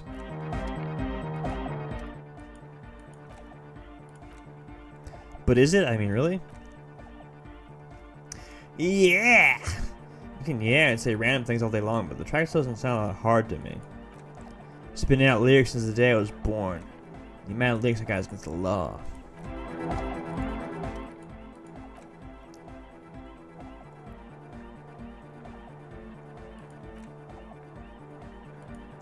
Yeah! Lakerski Materialiski. This guy is a puzzle. Alright. Here comes the night. Oh, shit. Just keep saying, oh, fuck.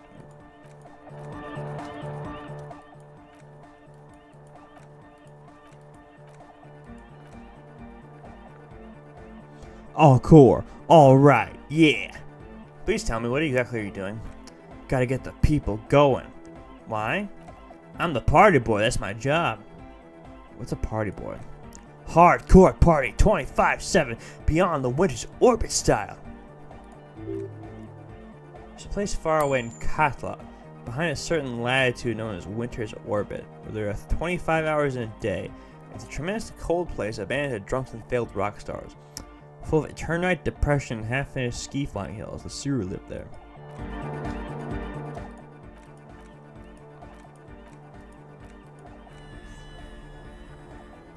He furrows his brow as his very large head traces the sublime invisible movement of the music and very real air of the stuffy tent. Hardcore! Ah! He lets out an agonized roar of the feverish, obviously not too hardcore beat below. No, but seriously, I'm a little worried it isn't. Question is, what is the question? Would have been good if I'd asked you a question, but I didn't. Now it's just idiotic. But there was a question. Hang on, low drop.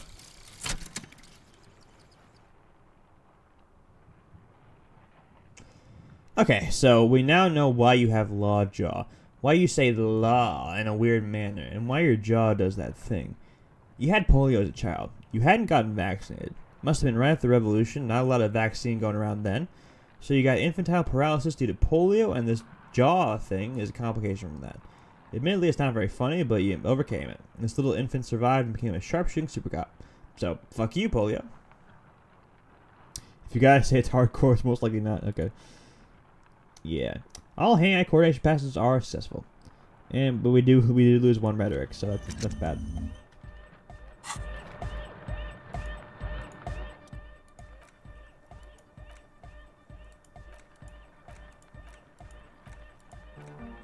So hardcore. Is it though? He stops dead in his tracks, tilting his head to the side. I was just thinking that a moment ago. One mind, one spirit, there is no other world. There is no other life. Fuck him.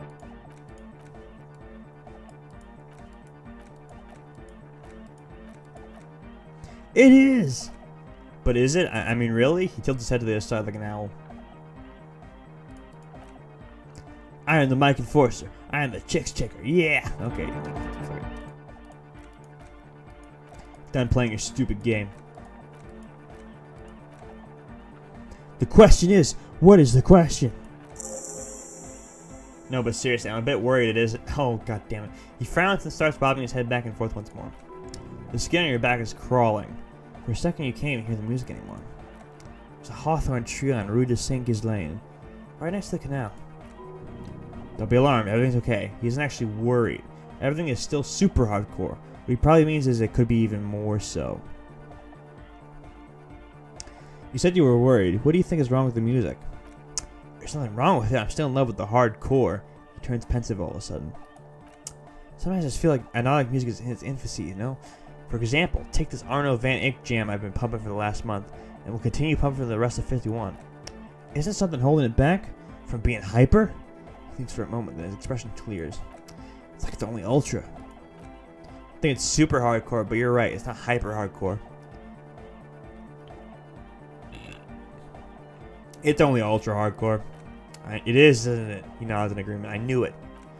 But how could it become harder core? I know the answer is in my heart, but I can't think it in my head. If this is not hyper, how could anything be?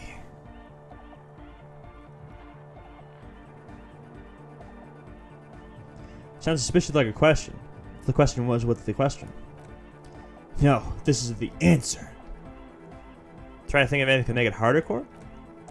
What? He looks at you with customary amazement. Guys, there's something happening in his head. As your mind works, the beat recedes from your ears. You hear your own blood pulsating through your head, nourishing your thoughts with oxygen. The rhythm is familiar. Think harder. Oh yeah, he's doing it. But you're not. This is almost certainly a matter that surpasses the limits of reason. Feel the movement. The abstract shapes swelling in the foreground have done so in vain. This is a core matter. The answer in the double kick that moves the milliliters through your mind. The dark thud is the source of all rhythm. The inspiration behind mathematics.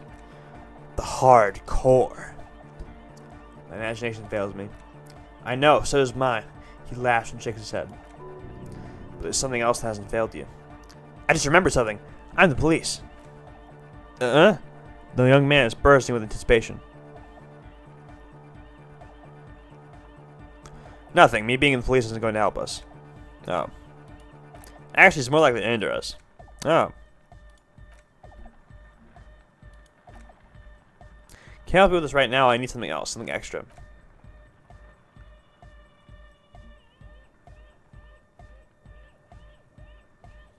Oh, yeah, baby. Are you a thought reader? No nation but transnation. No war but class war. Does that mean you're a thought reader? Don't be a lunatic. Of course he isn't. Germain here just yells random things. Odds are sooner or later one of them will come off as thought reading. Yeah, Revachol imperative. Unless you were thinking Revachol imperative right now. Anyway, I had a similar thing happen with egg stealing. I know what you mean. You're right, I wasn't thinking that. Hardcore superstar. So you're not a thought reader, you're a communist? He's not a communist, this is something he likes to yell. He picked it up from a tape jockey in the ELYSIUM. She was a communist, though. Yeah, with a rebel yell.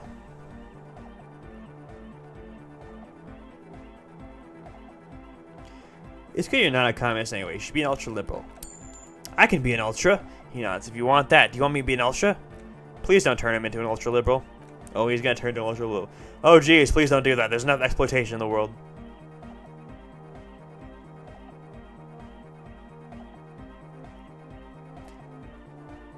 Don't be an ultra. Wait, what am I saying? Of course be an ultra-liberal. Ah, he yells. You guess Egghead is ultra-liberal now. Fantastic. Tell me something else, Egghead. Capital rules the nation. He looks at you with an almost impossibly wide, shining grin, looking to see if you approve.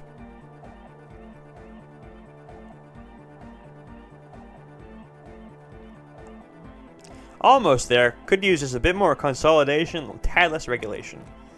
The market regulates itself. No, still not it. I'm sorry.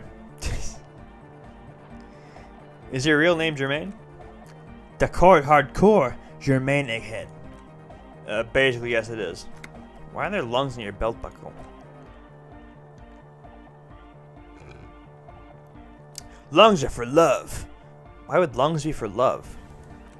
When Dolores Day was anointed innocence, her lungs started glowing through her body. For the world loved her and she loved it back. Yeah! Really? I think so. Doesn't sound like a thing that would happen. But that's what everybody saw. Explain it as you please, but it doesn't really do it to just deny it ever happened. Hang on.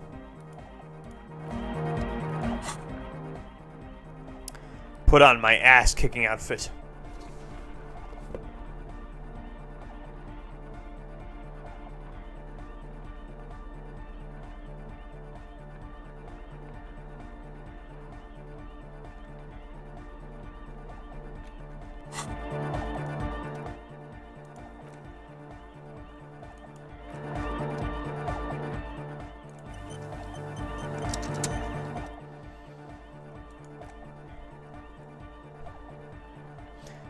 Good morning, Tycoon. Yeah, he shouts, apparently unaware of the time of day. That's funny because those types do say good morning a lot. Maybe your body can tell you what Arno van Eyck's jam was missing to make it harder core. You know it in your lungs where the pressure should vibrate, in your heart that's alone, and in your solar plexus where the hit should land. So does every chordate animal. Needs more bass. What? The young man makes a sudden move like he's about to turn the volume down. But that would be ridiculous. And a melody. A good melody is what makes a sound really stick so that you can't get it out of your head anymore. Point at your head. Wow, okay. We should start with the melody. Where do we get that stuff from?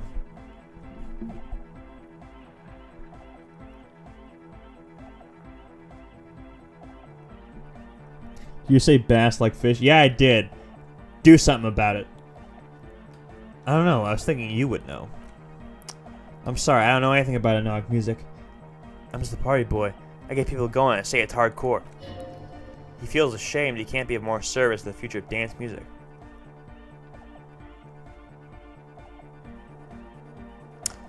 Okay, I'll look into it in an official capacity. It's up to the police to make the beats go harder. The young man falls silent with appreciation. He even tries to contain his smile as if it can hinder your investigation. Basically, what you need to find here is a tape with some banging music on it so Egghead could use to remix Van Eyck's jam. Yeah, maybe a streetwalker across the pawn shop has got some tapes to sell. That's just an idea. There is a hawthorn tree on Rue de Saint Ghislain right next to the canal. A reel of magnetic tape is caught in its branches like bronze ribbons blowing in the wind.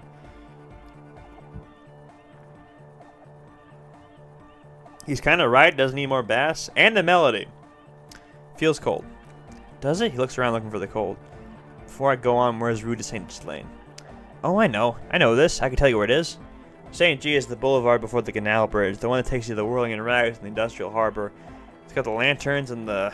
I knew that, I could have said that. And the mosaic sidewalk. It's all black with that stupid traffic jam right now. Anyway. That's all yours to figure out, Cop Man. Cop Man! Yells like head. Hey, I have tape with me. Maybe we can use an improved Fan X jam. Oh my god. We're gonna give him the Dork Hunter Mega Mix. Tape, yeah! He grins. Spin the tape until you get the Space Escape, yeah.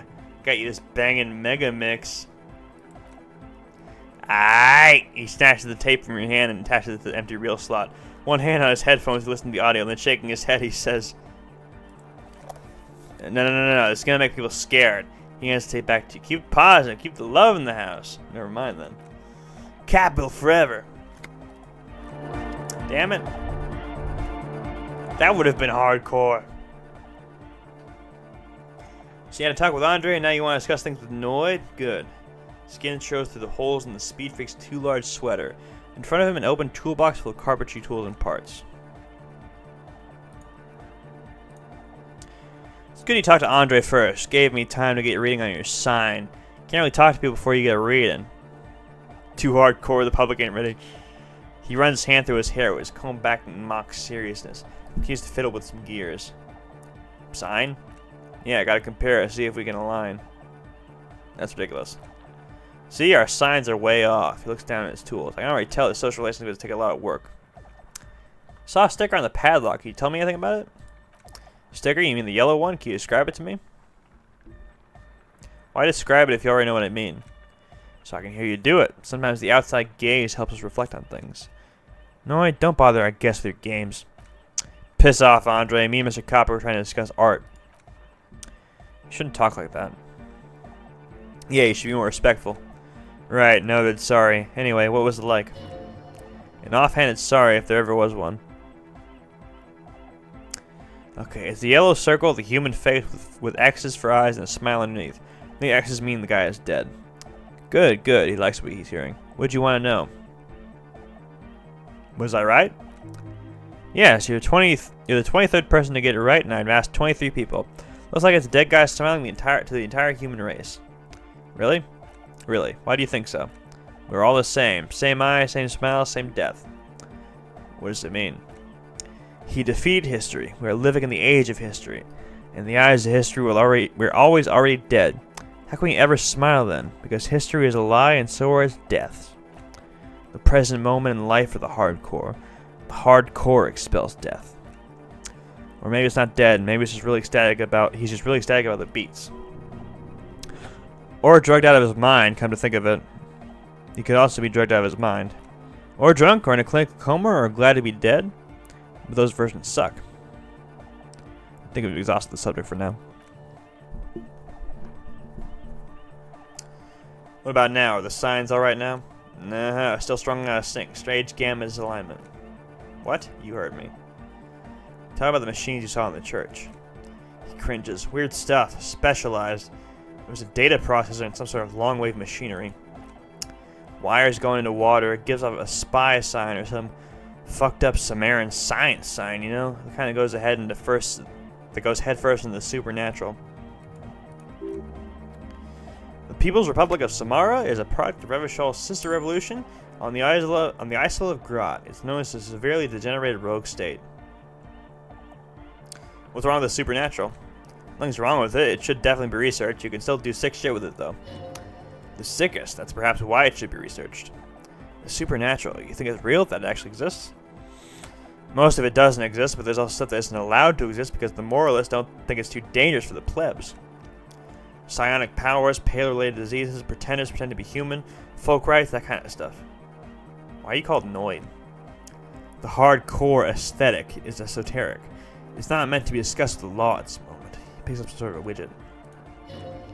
It's not easy to reach a harmonic resonance of signs without some adjustment. Does this mean we need sign matching? Yes. Further sign matching would do good for us. One way to achieve this would be by getting us into the church. Okay. Hang on. Logic.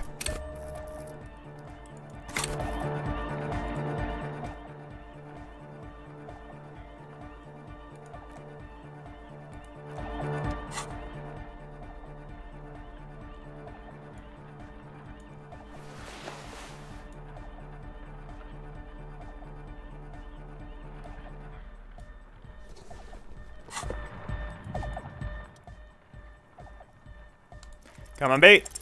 Ah! Nothing jumps out at you, nothing out of the ordinary. I could swear something is going on here. How about you get out and breathe? The air in the tent is too thick for you to think clearly.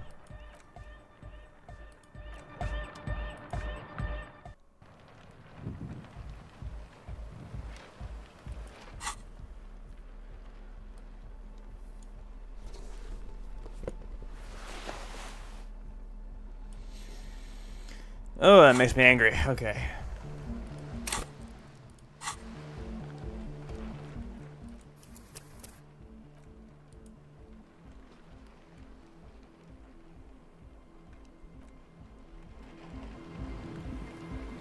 It's always the ones I don't save before.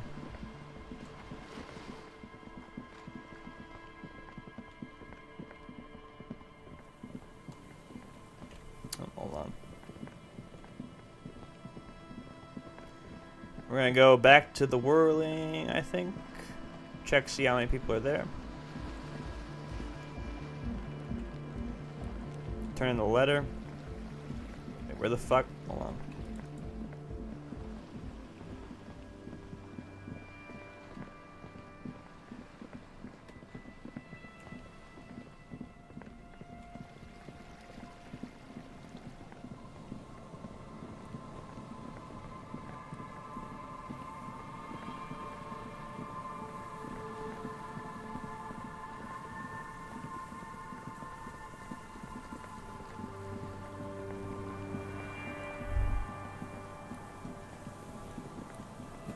It's over here.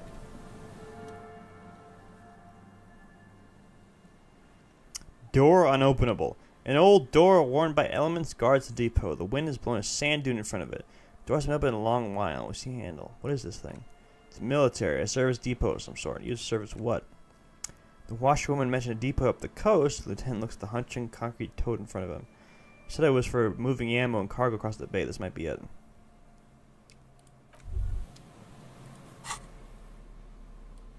Get the gloves on.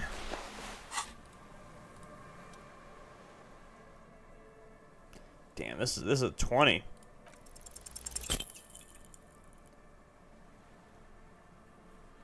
You rattle the handle a bit, then push on the door with all your weight. It does not budge. Not only is it locked, it's also jammed shut. How can we get in there? Lieutenant shrugs. We don't get in there. What do you mean? We get in like everywhere. Frankly, you're just going to have to accept the fact that you can't get in through every single door. I'm not going to accept this. This door could be part of an investigation. Relax. No one's hiding in there. If we can't open it, others can't either, unless they can't get in.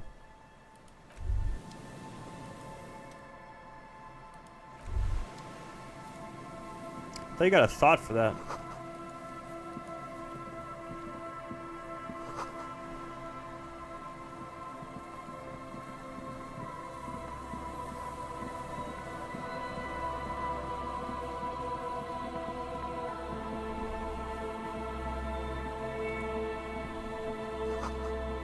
Cigarette butts on the wall. Seems important somehow. Don't know why. And this is not what we're going for. A scarf.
Mail the letter, and we'll do the karaoke.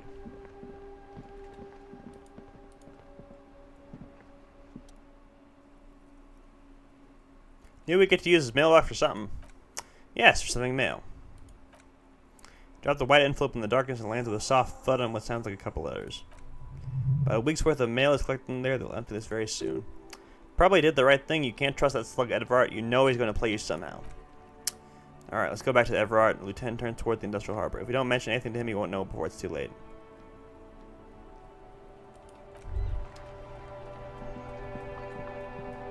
But first...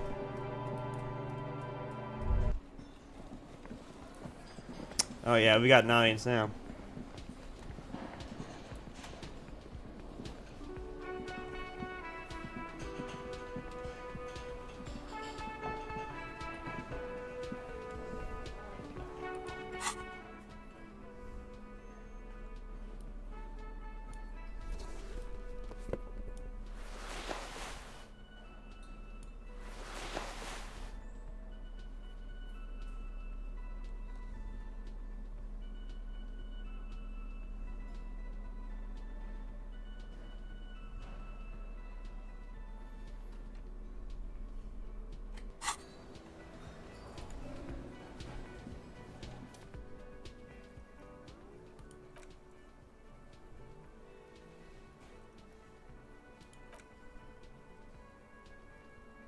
Okay, she's full.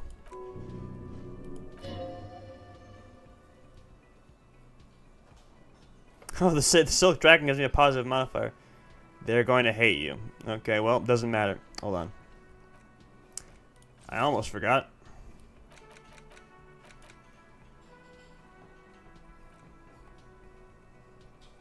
I'm ready, Garty. Hit play. The air is thick with anticipation. Someone dims the lights as the music starts. Okay, here we go.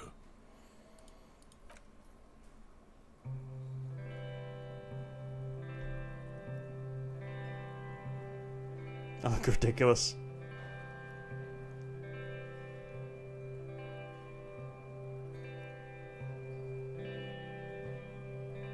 I would often go there. To the tiny church there. Well, that is actually what he sounds like, okay. The smallest church in San. I always thought the Australian voice was like Fannin. Though it once was larger. How the realm may rest there. You're not even really singing it. Down through the mist there. This is Shivers? Toward you sure? the Seven Sisters. I think Shivers has the same voice as everyone else. Toward those pale cliffs there. I would often stay there. In that tiny yard there. I have been so glad here. Looking forward to the past here. But now, you are all alone. None of this matters. My fucking partners are watching me sing None karaoke of in this fucking outfit. matters at all.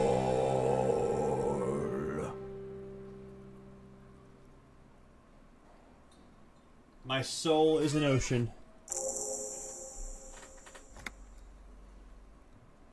Oh look, there's the ancient reptilian. Oh, that's the ancient reptilian brain talking. Actually, okay. Back to normal. Thank you.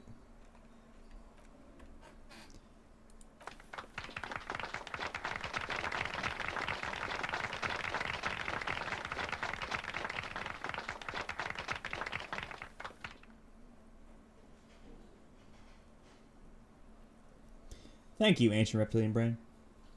A lazy applause fills the room. You feel your hand shake as the awareness of your body returns to you. I'd like to dedicate this song to my partner, Kim Kitsuragi. Lieutenant doesn't say anything but gives you a quick smile before turning away. He's incapable of blushing, but if he weren't, he'd blush. Good, good. The cafeteria manager intervenes to cut the moment short. Are you ready? I want to unplug the microphone now. Last words? Thank you, Martinez.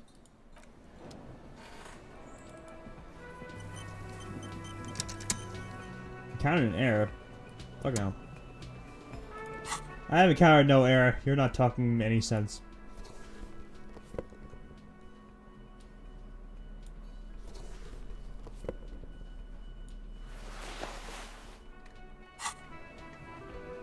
That's cute. Yeah, it is. Alright, we're overtime now. Quick save. Shut up! I have encountered no error. Oh wait, this is every time I save.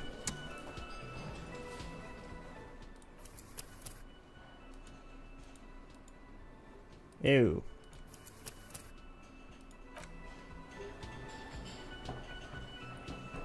I dedicate this stream to Contact Mike. Okay, oh, this may be problematic because...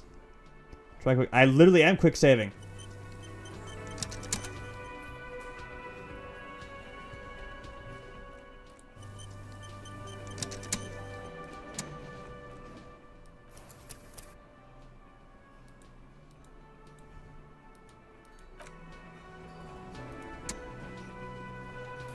Move locate. Okay.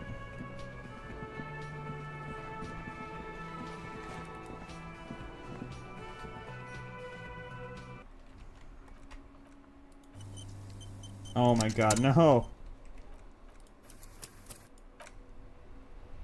Dude, no.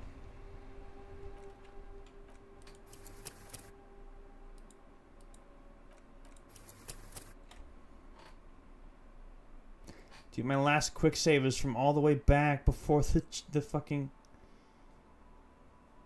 I can't save the game!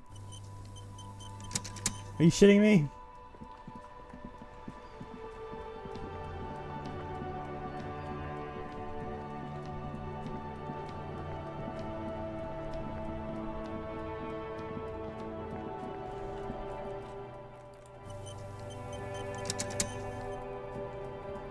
End the day. Well, I have to wait another fucking hour for that. Can't end the day till like 21.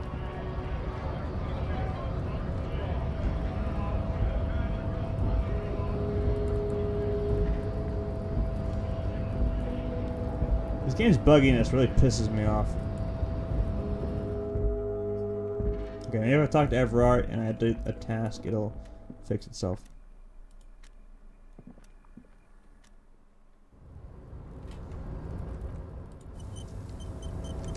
If I quit the game, I'm gonna lose my progress. I think the only way to fix this is to restart, but if I do that, I'm gonna lose my progress.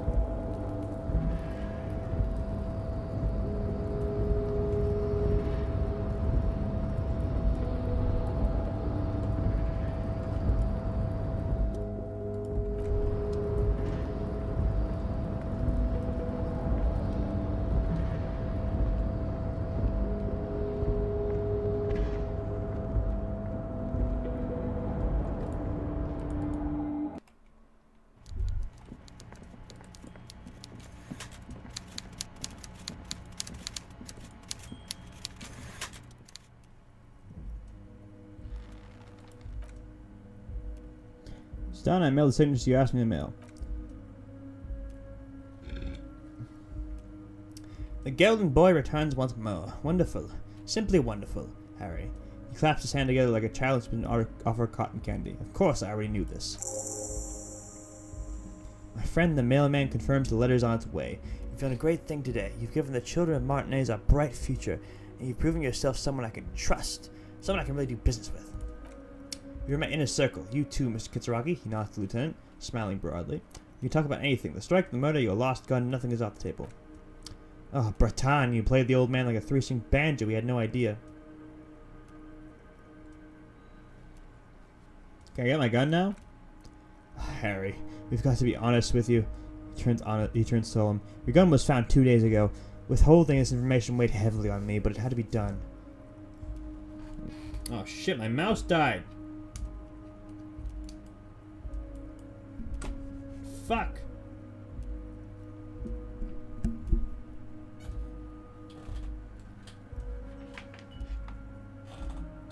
Hang on.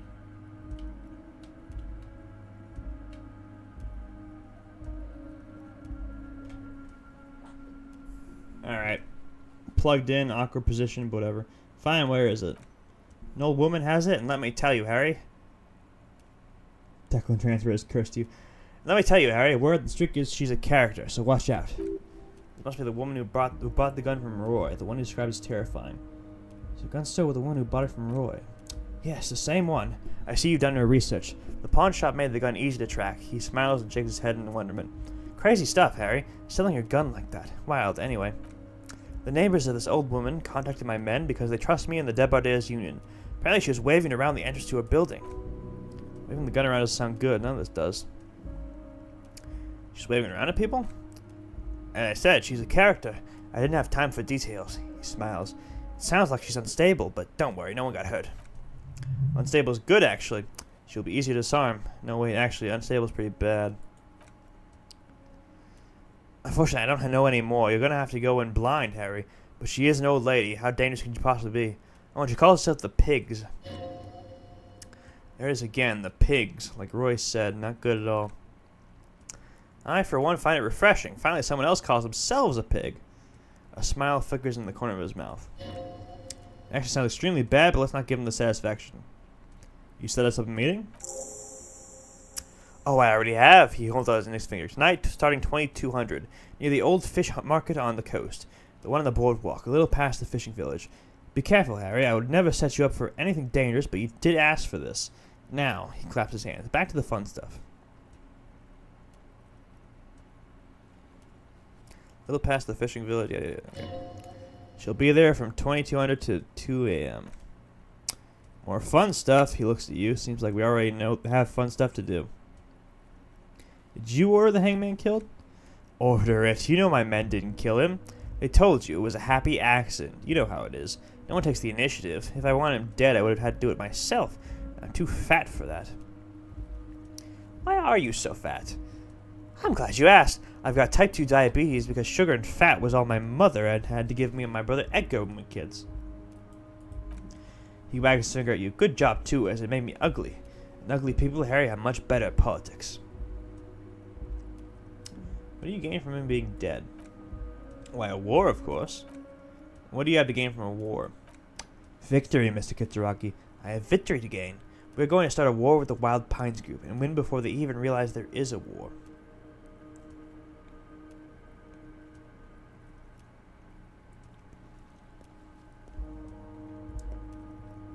Have you ever heard what 2 giant Surrey's hornets can do to an entire colony of bees? They destroy it. I have. It's a great story, Harry. He nods. Do you also know how the bee colony kills the giant hornets? They swarm and blanket it entirely, until it suffers a massive heat stroke and dies. He crosses his hands contentedly, thinking of the interior temperature of the wasp rising.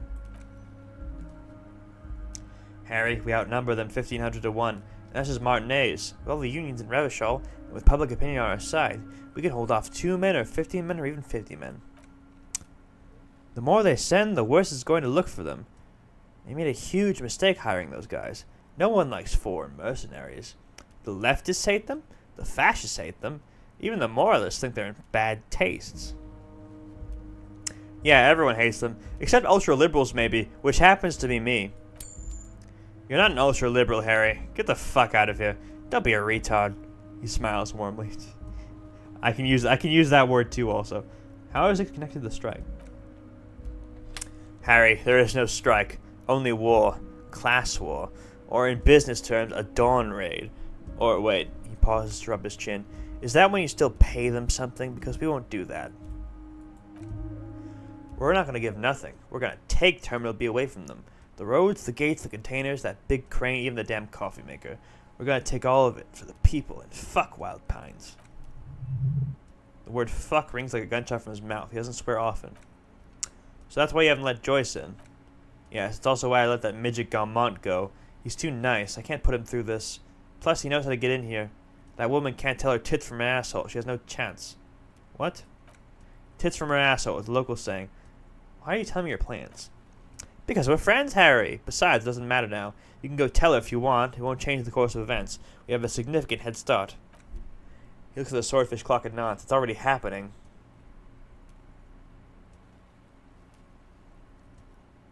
Who killed the hangman?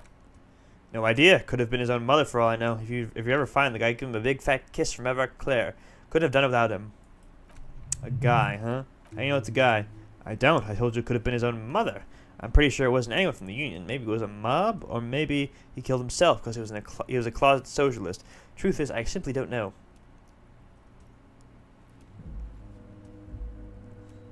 How are you going to fund your new independent harbor? Oh, you mean what sort of goods are going to be flowing through? How am I going to replace all the contacts we'll lose once the poo-poo hits the fan? The clients who will ditch us? Harry, we've thought of everything.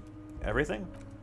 We've been running back-channel negotiations with all the major clients, and the company will be unpleasantly surprised to see how many of them stay loyal to Martinez and to the new competitive contracts we can offer. With renewed zeal, sparked by communal ownership, the men will be shipping those containers double time. You'll be surprised to see how fast things go without the parasites latching on. We'll have our hands free to pursue bold, exotic new revenue streams. Like drugs, yeah, that's drugs. Drug trafficking. Drug trafficking. Don't be stupid, Mr. Kitsuragi. They're perfectly legal, 100% ethical chemical factors in the Samaran Isola. You don't need to be colonialist about it. All they do is produce components to keep the pharmaceutical industry running. That's people's health we're talking about. Old grannies, little babes, people with disabilities. That's just the top of the iceberg, though, isn't it? The company thinks transporting these chemicals in bulk look bad. He makes air quotes. Has bad optics. May be illegal in some countries. The Debardairs Union, however, we're all about the large volume column. We're going to transport the living daylights out of those materials, Harry. He slams his fist on the desk once more. So your sick kicking is Benefed and your wacky uncle doesn't have to come off Resperazole. Benefed is a children's cold medicine, usually apricot flavored. There's the apricot again. And Resperazole is used to treat severe psychosis. And the kids on the street can get speed and pyrrolidone. Pyrrolidone? I'm an old-fashioned guy, Mr. Kitsuragi. I sometimes grab a beer with the boys, but I have no idea about the things you just mentioned. He smiles. He smiles again. But if I were to supply ingredients for some sort of rainbow party, I would make sure the Union took a fantastic share, and I'd keep that stuff far away from Martinez. He's basically admitting to it.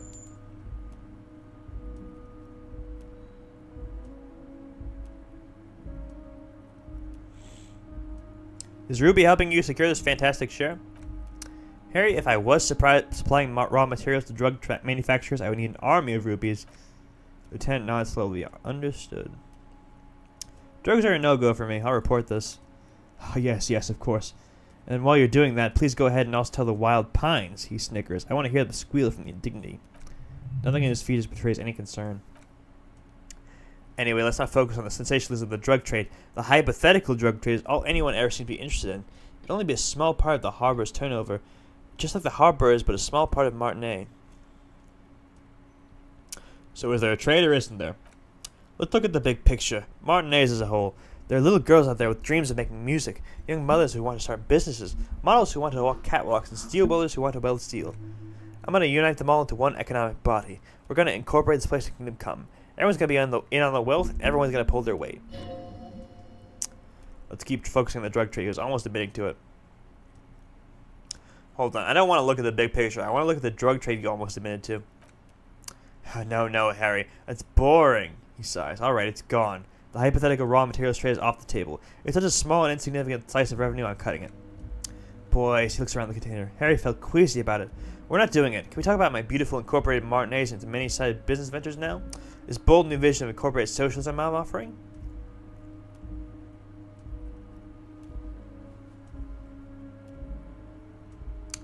I mean, if that's the word incorporated, I like it. I'm a money guy. Yes, if you start thinking about it like that, the socialist municipal body is sort of lives like a corporation, isn't it? It uses corporate law.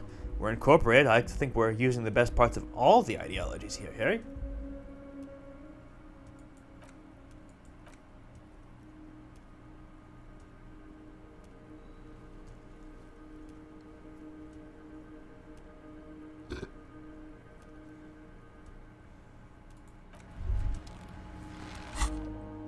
Gotta unlock this.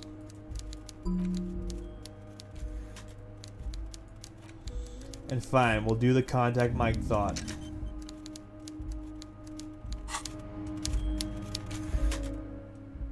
Please work. Okay, fantastic. Oh wait, I gotta do this first. Wow, so someone's been a little boring. What? Yes, my standard liege. Someone's seen all sorts of wild ideas pop off and thought, I'll take the boring one. The regular, please. The brown. What is this? Picking on me for not being crazy enough? That's the least of my concerns. No need to be defensive. The regularity, the brownness, the cut and dry have their appeal. A very standard appeal. Am I boring, Kim? You? He looks at you. I wouldn't worry about that. See, you're so regular and vinyl brown he doesn't even want to talk about it. I'm just trying to do my job. No need for extravagance. Of course you do. Let's get right to it. My lord's capotype is regular cop. I'll let everyone know. I'll set out a telefax. Wait, this will be my capotype now? Yes, type of cop you are, sire. Think of it as a caste. A class, even. A nation of regular law officials that you belong to. It comes, of course, with the usual benefits. Alright, fine. Done and done. No actual communiques will be sent, of course. That would be too dramatic. Okay. Shit, hold on. Save the game.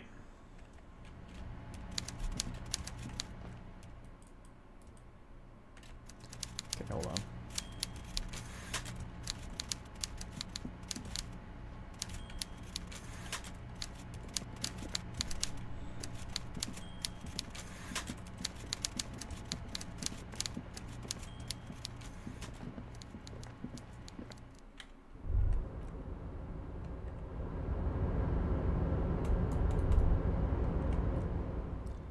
Okay, I just can't click the save button. That's nice. Okay. Whatever, we saved earlier.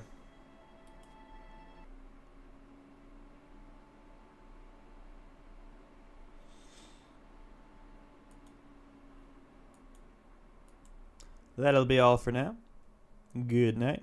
God bless. Thank you for coming.